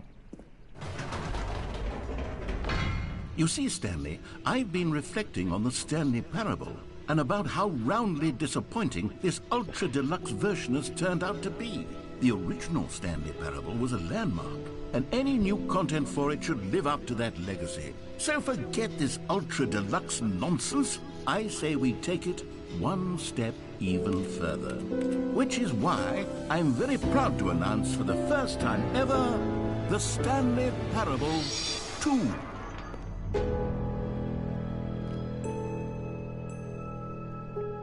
Yes, you see, isn't this far superior to a measly port with a few minor additions? Think of all the new territory we'll cover with a fully fledged sequel. An entirely new experience, built from the ground up. Why, there are so many possibilities. It could go in so many different directions. This is what fans have truly been asking for.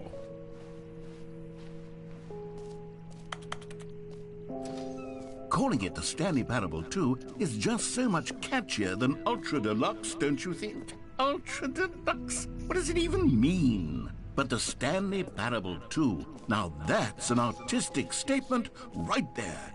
It's future-oriented. It screams progress and innovation and long-term franchising potential.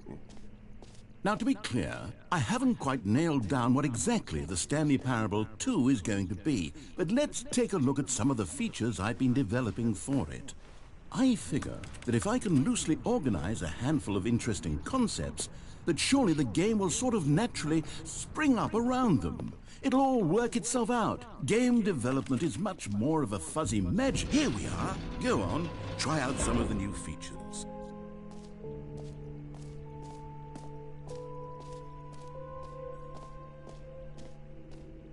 Okay, I'll be honest, I haven't yet decided on this one. I think that in the new version, the office could use a bit of decoration, like balloons. But I'm undecided on Get Well Someday and Happy 12th Birthday. Which would you go with?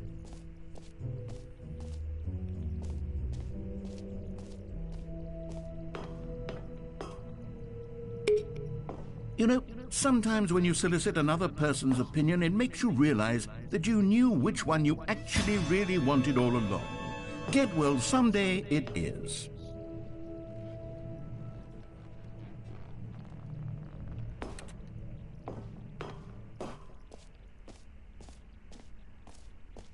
Or actually, maybe I should have gone with...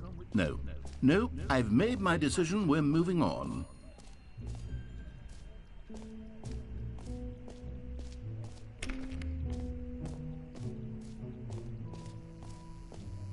Whoa, wait. Now, here's something special. You remember that broken test trophy that got left in the game on accident? Well, I'm developing a technology to simply give you the trophy. Yes, you see, okay, perhaps I should have clarified. This is technology that will exist. Right now, the trophy is still fully broken. I'm not a wizard, Stanley, but I guarantee it will be fixed in the sequel to at last satisfy the hordes of ravenous fans all over the world who have been uproariously demanding this feature. Gamers, we hear you, and I promise it will happen.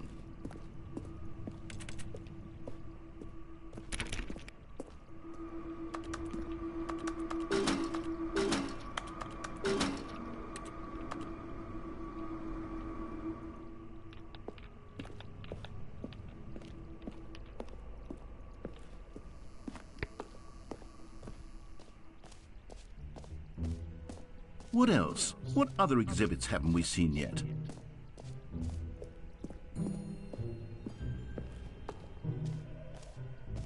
Ah, collectibles. Now it's a real video game. In the Stanley Parable 2, you'll run around gathering up these miniature Stanley figurines. And what's truly innovative is that there will be no reward for collecting all of them. I don't want to stifle the intrinsic joy of watching a number go up. You simply collect all of them, and then you move the hell on with your unremarkable life.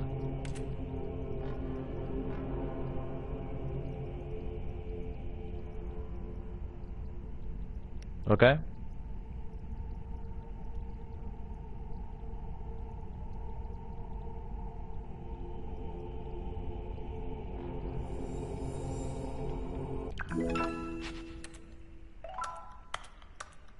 Okay.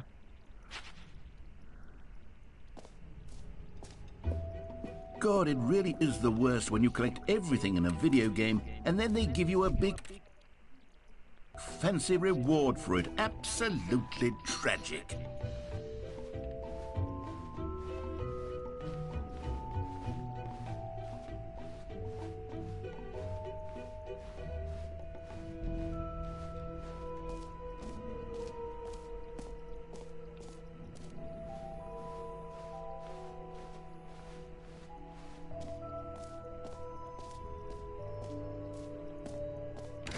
For the Stanley Parable 2, I asked myself, what do players really want? And of course, the first and most obvious answer is that they want to be individually recognized and validated as... Sorry, I should have clarified. Right now, the button only says the name Jim. But of course, in the final game, this button will say your name, whatever name that is. Here, let's have you role-play as Jim to really simulate the full experience of this feature. Just play along. I promise you'll love it. Okay, here we go. Let's take a deep breath, clear your mind, forget whoever you are, and simply become a person named Jim. I want you to imagine yourself living as Jim, sleeping and waking as Jim, falling in love and being heartbroken as Jim, seizing all of the world's possibilities as Jim, and as Jim watching your dreams crumble into dust. Do you feel it deeply? Are you really, truly Jim right now? If so, then please step forward and press the button. Jim. Yes! You see? What a thrill! What a rush! That was you! The button described you. Do it again. Do it again. Jim. It hits even harder the second time. If this were the only new feature in the Stanley Parable 2, it would still be worth the money. Let's take a break from the Jim button. I'm too emotionally drained from all of this personal validation. Whoa there, cowboy. Sometimes a person can be too much Jim. I'm putting the Jim button away. Otherwise, soon you'll start to lose all sense of who you actually are.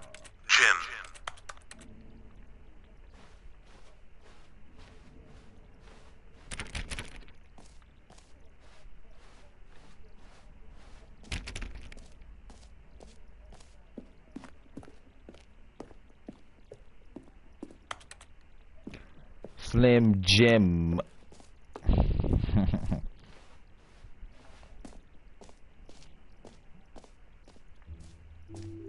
I suppose I could allow only people named Jim to play the Stanley Parable 2. That would actually save me the work of finishing this feature.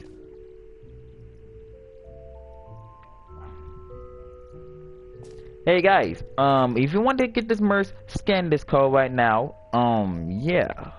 So if you got 10 seconds. 10, 9, 8, 7, 6, 5, 4, 3, 2, 1. Alright, let's go.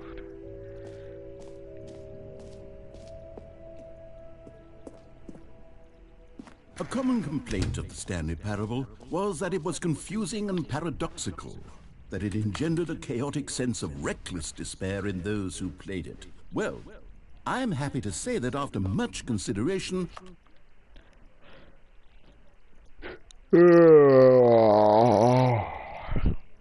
Sorry. I've engineered a clever solution to this fundamental problem with the game. It's the Stanley Parable Reassurance Bucket. You see, Stanley, anytime you're holding the bucket, a sense of calm and ease will fill your mind and your heart. It's true. As long as you hold on to the bucket, the many disorienting contradictions of the Stanley Parable will feel perfectly normal and perhaps even comforting. You may even come to long for the gentle embrace of jarring cognitive dissonance while the bucket is in your arms. And to be honest, it's a much more convenient solution for me than actually redesigning the game to be less uncomfortable. Can you imagine what a pain in the ass that would be? Yes, the bucket is the perfect solution. Come on, give it a try.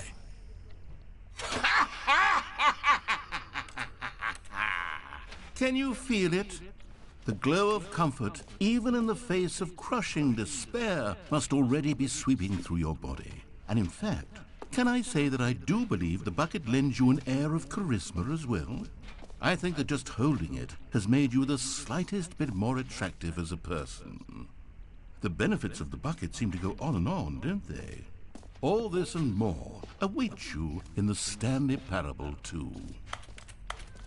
When it come out? That's my question.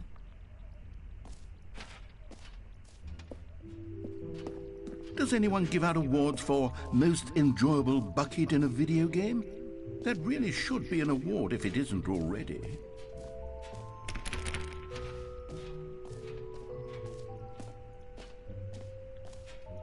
You know what? Let's bring the jump circle back for Stanley Parable 2 as well. It's... Oh, wait. You already spent all your jumps the first time we saw the jump circle. Oh well. I suppose it can just be a nice decorative piece then.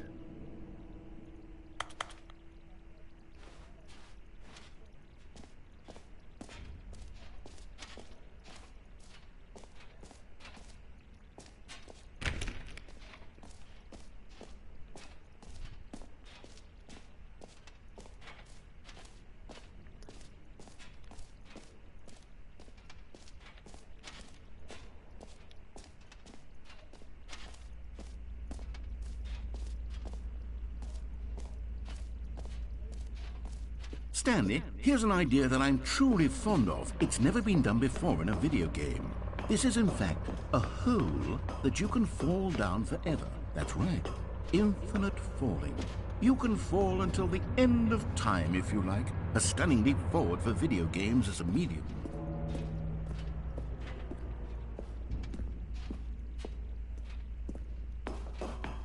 Just like in Black Hole.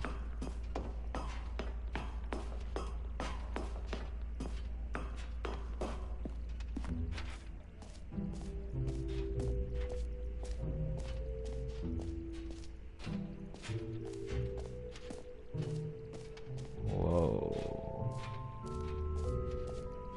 Okay. Come now. You've already made your choice. It's true that you chose badly, but we all have to move on from our mistakes. Okay, where I need to collect it from?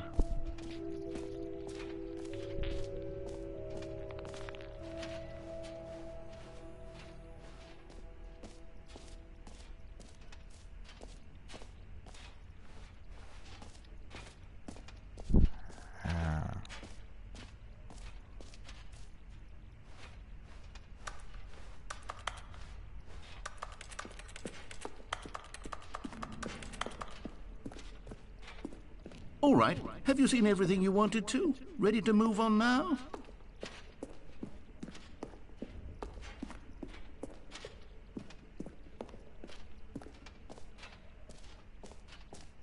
So, Stanley, what do you think?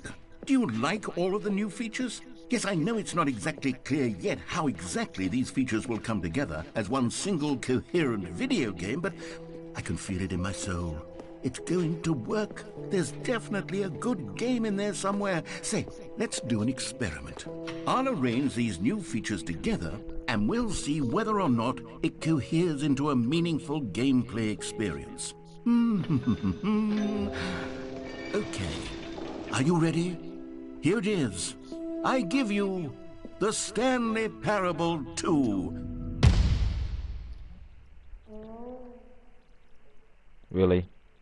I mean, there's potential here, right? It's sort of... Okay, never mind. Hold on. Let me do a different arrangement. Okay, yes. All right. Yes, this is much better. I feel good about this. Here we go. Version 2. Who am I kidding, Stanley? This The isn't trophy a right coherent there. video game at all. It's a lot of gags. And I do very much enjoy creating gags, but they don't add up to anything. I wanted more than anything to create a sequel that would capture all the magic of the first game. I wanted fans to love it. No matter how good these gags are, they won't stand on their own. They would need the structure and the gameplay of the original. Wait, maybe that's it. I can take the original Stanley Parable and simply, well, insert a few of my new features into it. Tastefully, of course. with respect, with care for the vision and integrity of the original game. Would it possibly work? I suppose it could, but it would need a really, really tremendous title screen. A title screen that says with bold and uncompromising conviction, "This is the Stanley Parable 2. Let me see if I can whip something up. All right, perfect. Go ahead. Take a look. Okay.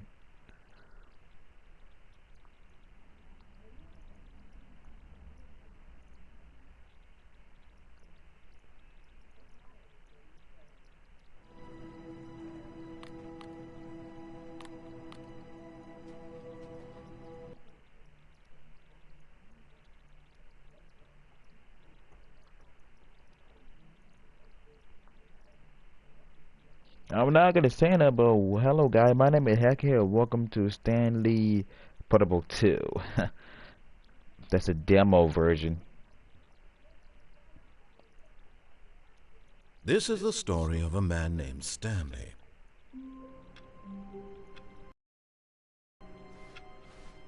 All of his co-workers were gone. What could it mean? Stanley decided to go to the meeting room. Perhaps he had simply missed a memo. Stanley picked up the bucket. Hello everybody, my name is Hack here and welcome to the Stanley Portable 2.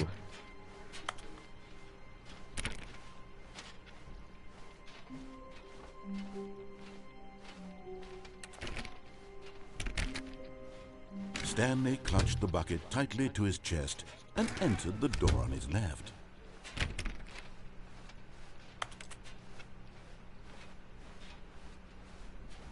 Still no one was here. Stanley needed the bucket's warmth and comfort now more than ever. Perhaps his boss's office was where he'd find. Coming to a staircase, Stanley and the bucket walked upstairs to the boss's office.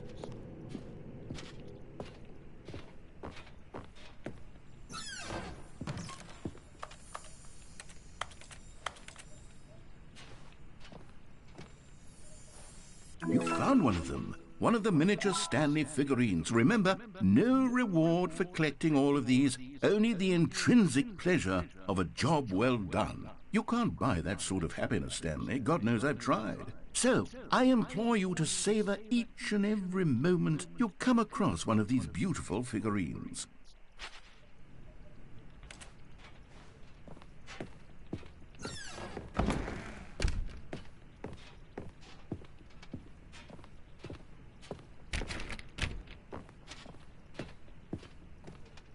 Stepping into his manager's office, Stanley was once again stunned to discover not an indication of any human life. Crushed by the... But Stanley guessed the correct code by sheer luck. Was it that the bucket knew all along? Was the bucket guiding him? Yes, this is certainly the most logical explanation. Another miniature Stanley figurine. This, you know, there really must be a snappier name for these things. What about... mini-stands, Stanley figs. What about Stanlerines? Yes, I think I like that. Another Stanlerine under your belt.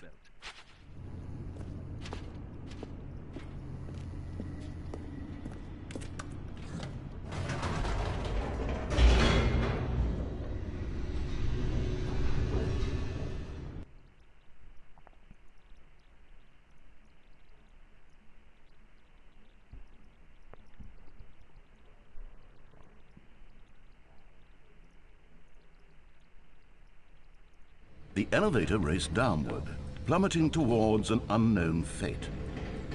It would be all Stanley could do to keep himself together, if not for the bucket. Soothing him, comforting him, reassuring that in this darkest moment of uncertainty, he would be all right. The bucket is here for you, Stanley. Everything will be fine.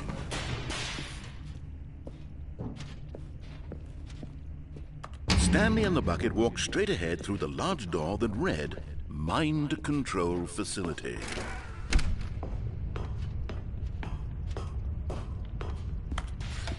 The lights rose on an enormous room packed with television screens.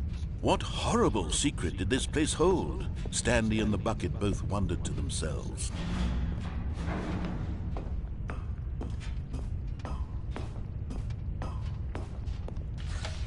The monitors jumped to life, and Stanley nearly dropped the bucket in shock.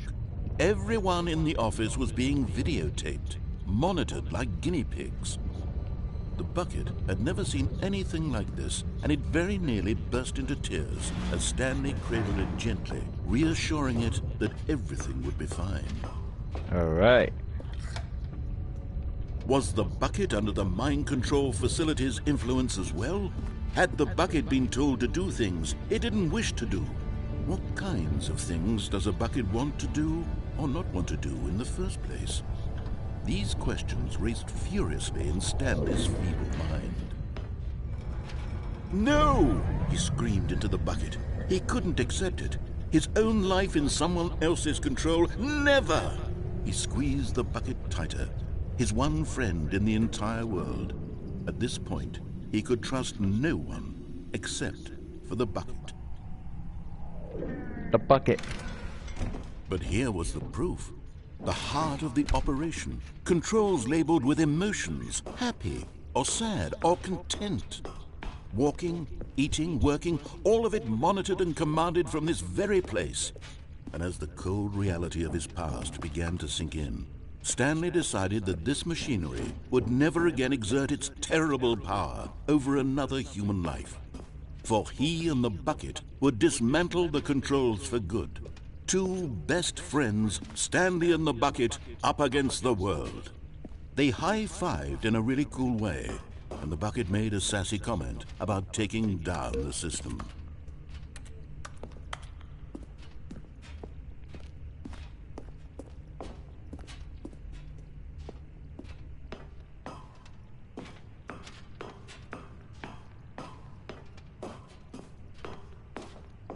When at last they came to the source of the room's power, Stanley and the bucket knew it was their obligation to put an end to this horrible place and to everything it stood for.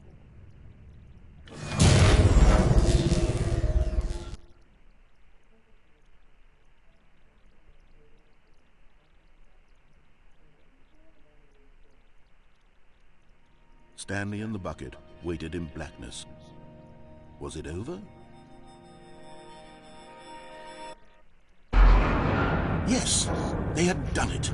Stanley and the bucket had defeated their greatest and darkest enemy, freed themselves from the tyrannical grip of the evil mind control machine. Freedom was now mere moments away. Excitedly, the two of them began to discuss the kind of life they wanted to live once they stepped through this massive door. The bucket wanted to learn to roller skate. Stanley wanted to sneeze in every country on Earth. Both of them wanted to begin watching a movie, any movie, but then stop it halfway through and begin watching it in reverse from the end. True, it was a simple life they envisioned, but it was one they'd lived together, with one another to lean on, to trust, to support, and to...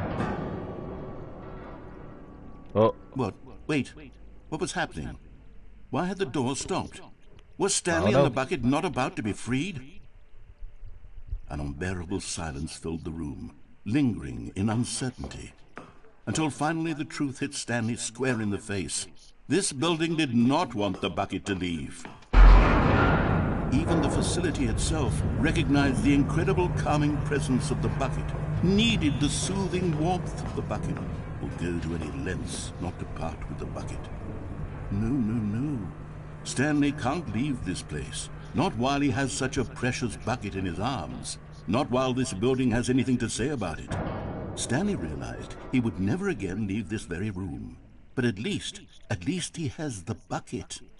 To be trapped eternally in darkness isn't really so bad, Stanley thought to himself. As long as I have my bucket with me, right? I'll be okay, won't I?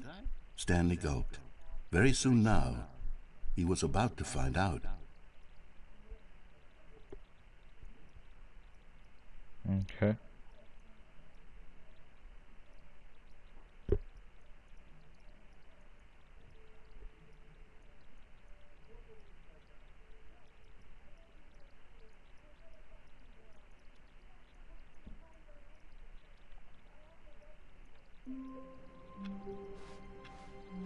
Stanley knew the office layout like the back of his hand. It was only a matter of time before he found the others, wherever they were. Just a matter of time.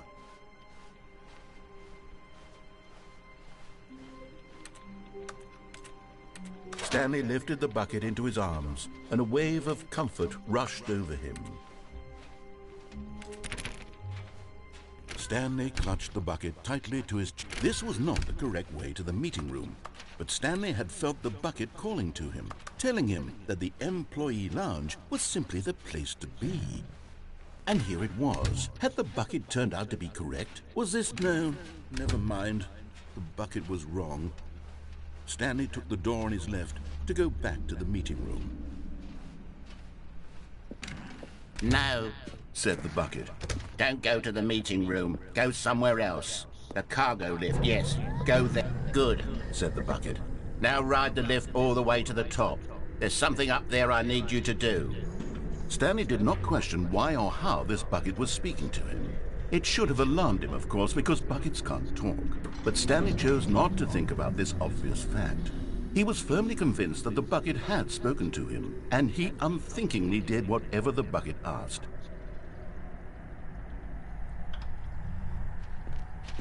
In here. Said the bucket. Go into this dark room over here. Stanley once again obeyed blindly.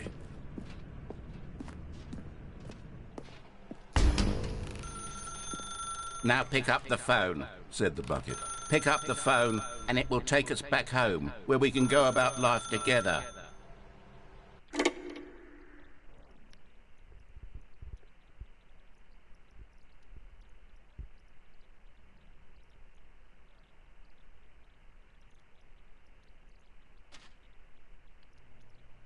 This is the sad story of a man named Stanley and his bucket. Once upon a time, I gave Stanley a bucket because I thought he was lonely and could use a friend. And then, very distressingly, he began to believe the bucket could speak to him.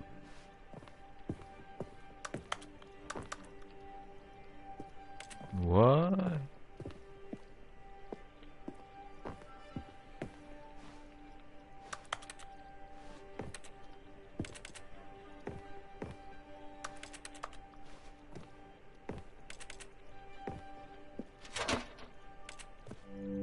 The Stanley Parable Reassurance Bucket was merely meant to provide the comforting glow of companionship. It doesn't literally talk and give you orders. Whatever Stanley is hearing the bucket say to him is just in his head.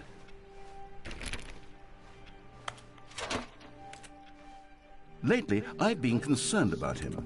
Wouldn't you be concerned as well? To see him delusional like this, obsessing over an inanimate metal object? I want to say something to him, but I don't know how I can convince him. I don't know if he'll listen to me.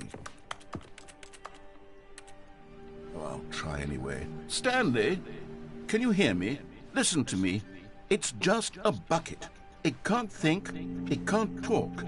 All it would ever truly do for you is effectively transfer a liquid from one location to a different location. That's it.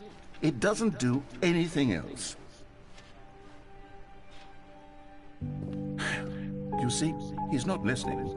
He's still taking orders from the bucket. You know, once upon a time it was me he took orders from. Me he trusted and listened to. Now all he cares about is his awful bucket. His stupid hunk of metal. It's sad, but I suppose he doesn't need me anymore. From now on, he's just going to cling to this bucket, this cold, empty bucket, this sort of shiny bucket. Well, I'll give it this. The bucket does have a nice shine to it. Yes, I suppose on closer inspection that it doesn't quite look like your average hardware store bucket.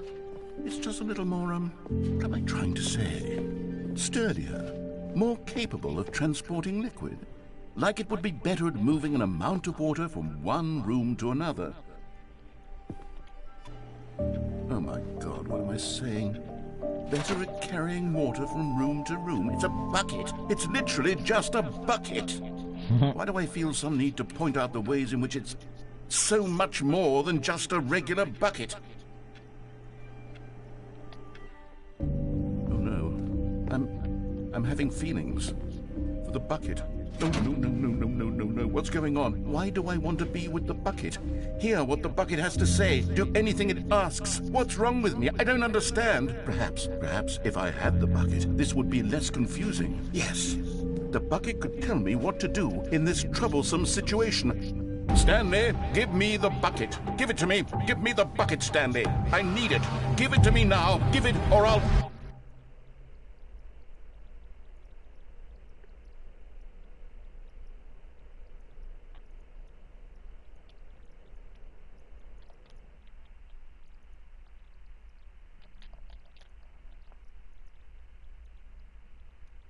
Okay.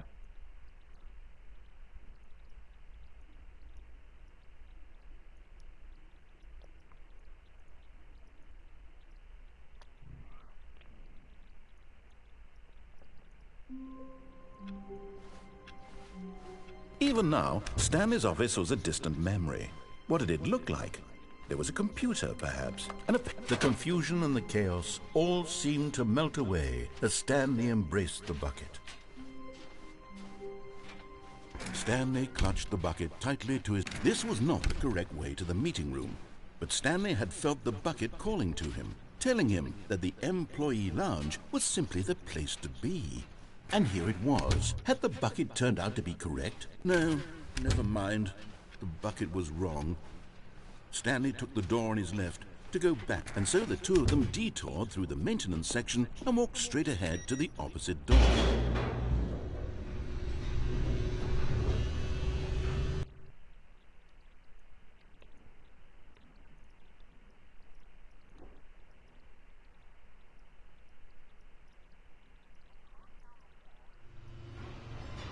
Oh, good, Stanley. I'm glad you found your way here. I knew you'd find this place eventually.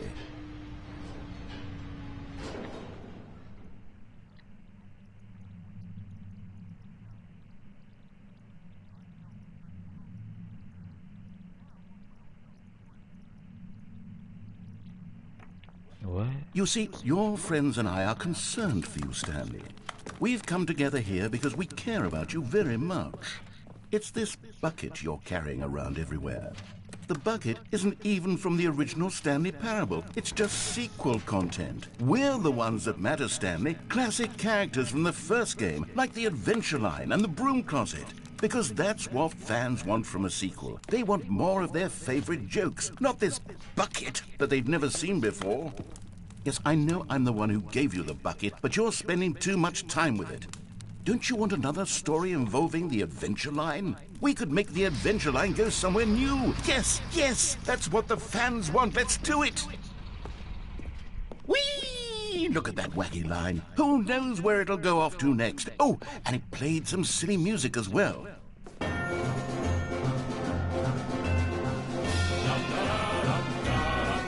Now this is what the Stanley Parable is all about. Don't you remember all those great jokes from the original dialogue? Also, Stanley is addicted to drugs and hookers.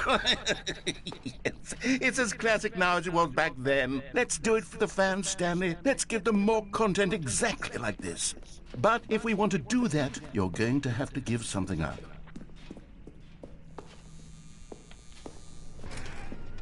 Don't you get it, Stanley? We need to get rid of the bucket. That's why I'm very proud to introduce a brand new character. This is the Bucket Destroyer. I think it'll make a wonderful new addition to the rich lore of the Stanley Parable. True, it also was not in the original game, but it's such a well-fleshed-out character with so much personality that to me it already feels as though it's been part of the cast all along. Don't you agree? Can you guess what the Bucket Destroyer does? Surely you don't need me to spell it out for you. Go ahead now, Stanley. Say goodbye to the bucket, and then pop it into the machine when you're ready.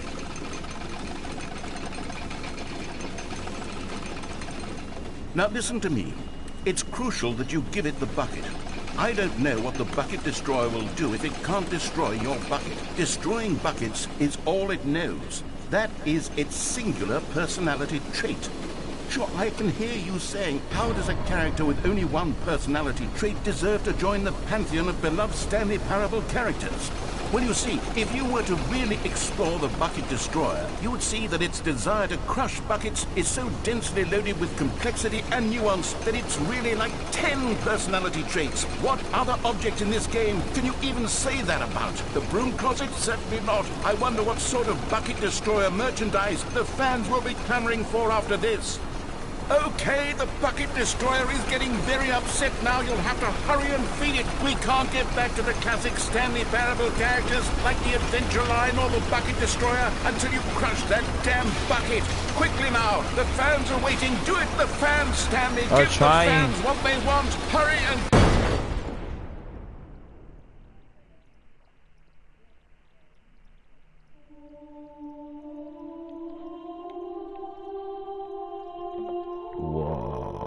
Bucket destroyer, my prized creation. You had so much potential. We were going to do such marvelous things with you, tell such spellbinding stories about you. All of it squandered now. Goodbye, new friend. For the moment in time that you were here, you were magnificent.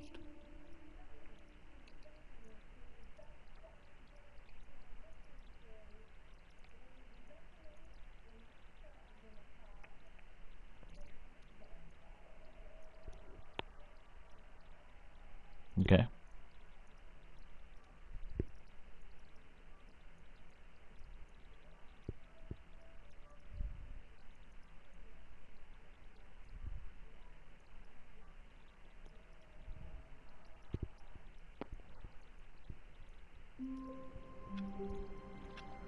All right.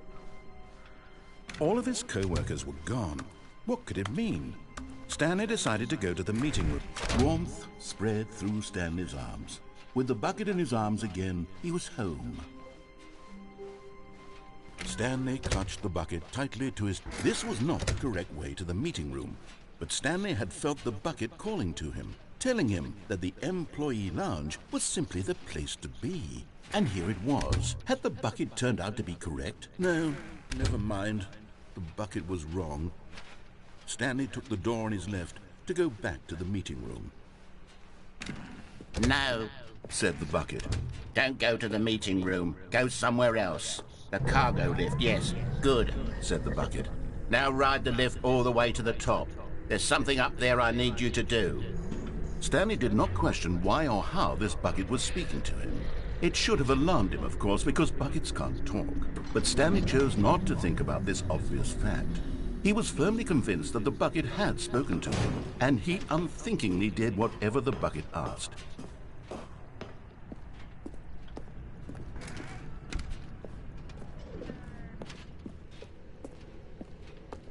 No, stop. Look there on the wall. You see, there's a sign right there. It says, "No buckets past this point." Stanley, how could you think it was okay to bring the bucket here? Unless... What if the problem is that you actually don't know what is a bucket and what isn't a bucket? I suppose that would explain a lot about your behavior up to this point. Which, if that's true, well, my goodness, I think we have to do something about it. This misunderstanding could have dire consequences on the entire rest of the game if not addressed quickly and properly. So much of the impact of the story is dependent on your understanding of what is and isn't a bucket. Please, step in here for a moment.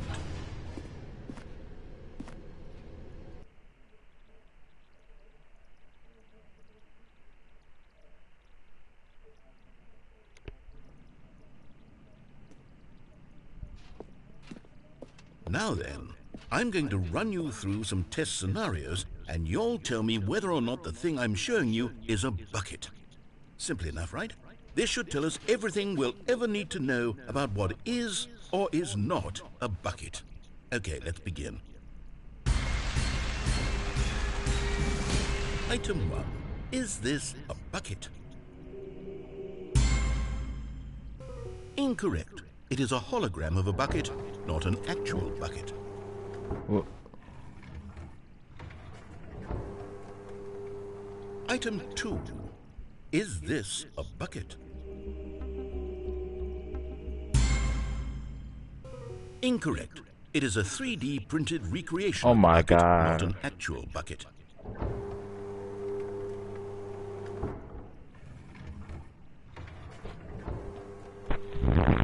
Item 3. Is this a bucket? No. Incorrect. This is a bucket. Bro, make up your mind. It look like a bucket.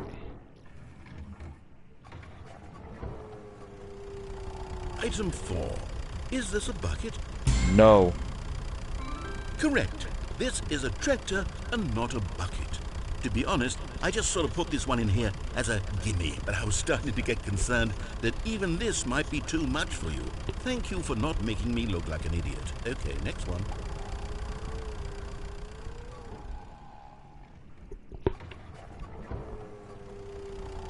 Is this a bucket? Hell no. Incorrect. This is a bucket. Is you an idiot?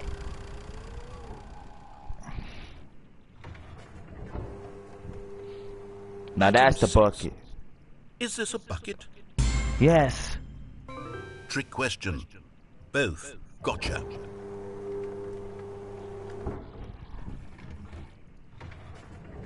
Item... Wait, hold on. I can't find the next one. Let me see. It should be around here somewhere. I gotta use the bathroom. Wait, hold on, guys. I gotta use the bathroom.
Okay, here we go.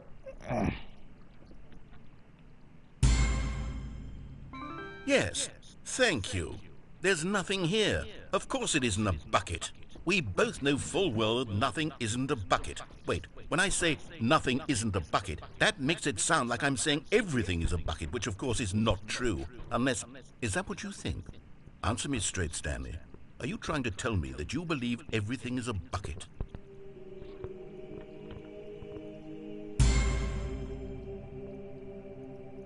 You know what? I'm too confused to even sort it out. I've lost all sense of perspective. What is a bucket? What isn't a bucket? Mere moments ago I could answer these questions with confidence. And yet now I'm somewhat adrift. Do any of us know what a bucket is? Am I a bucket? Stanley, I can't keep doing this. I'm losing myself, and myself was all I ever had to begin with. I'm afraid the bucket is threatening to tear our relationship apart. I can't have that. I'm sorry. But I'm going to erase all buckets from the game entirely. Okay, here we go.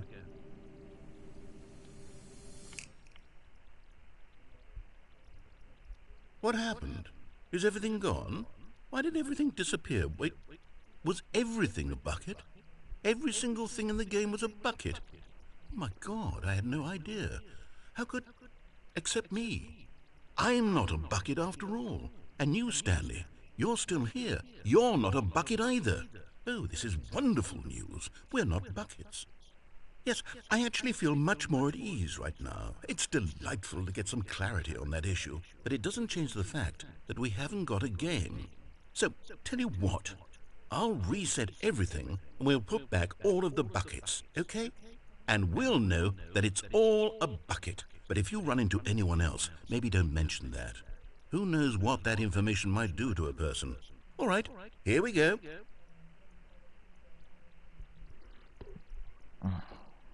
This is so denied. Okay.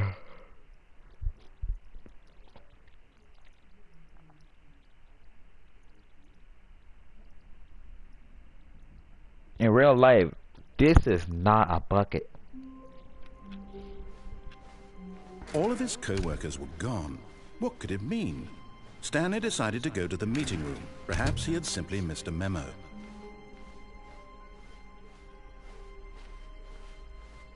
When Stanley came to a set of 2 open doors, this was not the correct way to the meeting room, and Stanley knew it perfectly well. Perhaps he wanted to stop by the employee lounge first, just to admire it. It was okay. But eager to get back to business, Stanley took the first open door on his left. Stanley was so bad at following directions, it's incredible he wasn't fired years ago. Look, Stanley, I think perhaps we've gotten off on the wrong foot here. I'm not your enemy, really, I'm not. I realize that investing your trust in someone else can be difficult, but the fact is that the story has been about nothing but you all this time. There's someone you've been neglecting. What? Really? I was in the middle of something. Do you have zero consideration for others? Are you that convinced that I want something bad to happen to you? Why, I don't know how to convince you of this, but I really do want to help you, to show you something beautiful. Look, let me prove it. Let me prove that I'm on your side. Give me a chance. Okay, I'm going back to the name of these little Stanley figurines, and now I'm torn between Stanlerines and Figlies. What do you think, Stanley? What name better encapsulates the intrinsic sense of happiness that you get from seeing a small number in the corner of your screen go up by 1? Let me sit on it. I'm sure it will come to me.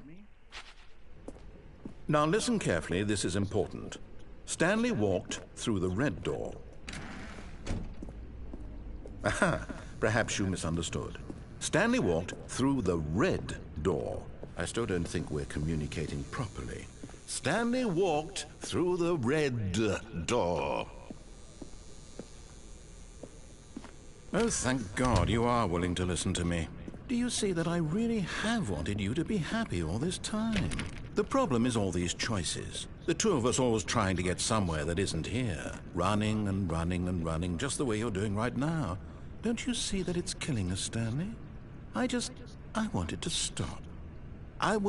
We would both be so much happier if we just stopped. And I think I have a solution. Here, let me show you.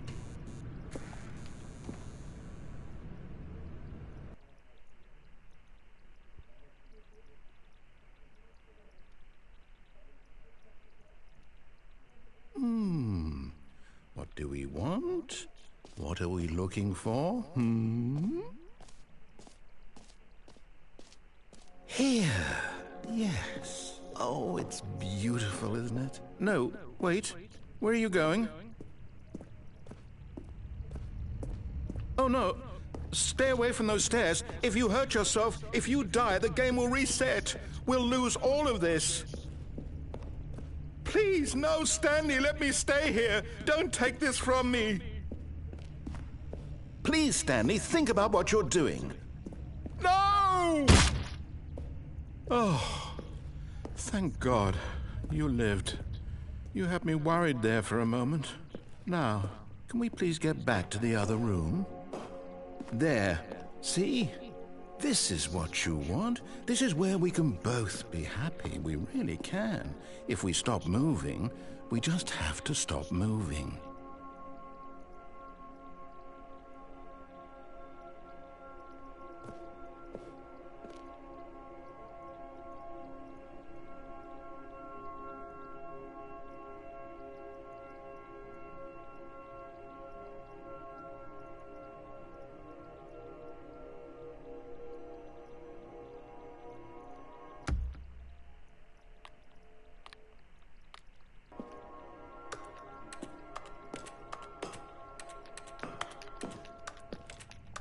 Stanley, go back. There's nothing good that can come from this. Oh my God, this is so nauseous right now.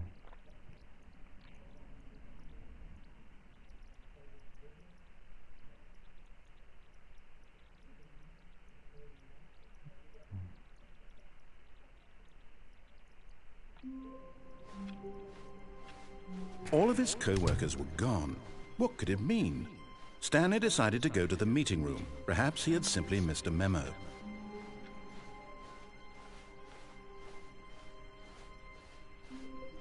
When Stanley came to a set of 2 open doors, this was not the correct way to the meeting room, and Stanley knew it perfectly well. Perhaps he wanted to stop by the employee. Yo, I gotta give it a game break. I don't know what's going on, man. Well, that's all I have right here. I tried. Make sure to hit subscribe and hit the bell to turn notification. I'm done here. I don't know what to do the part 2. I see you in the next video. Bye bye. Stay hacking all the way. Thanks for watching. Subscribe if you do like this video, and share this video to your friends, cousins, your family members. And yeah, peace.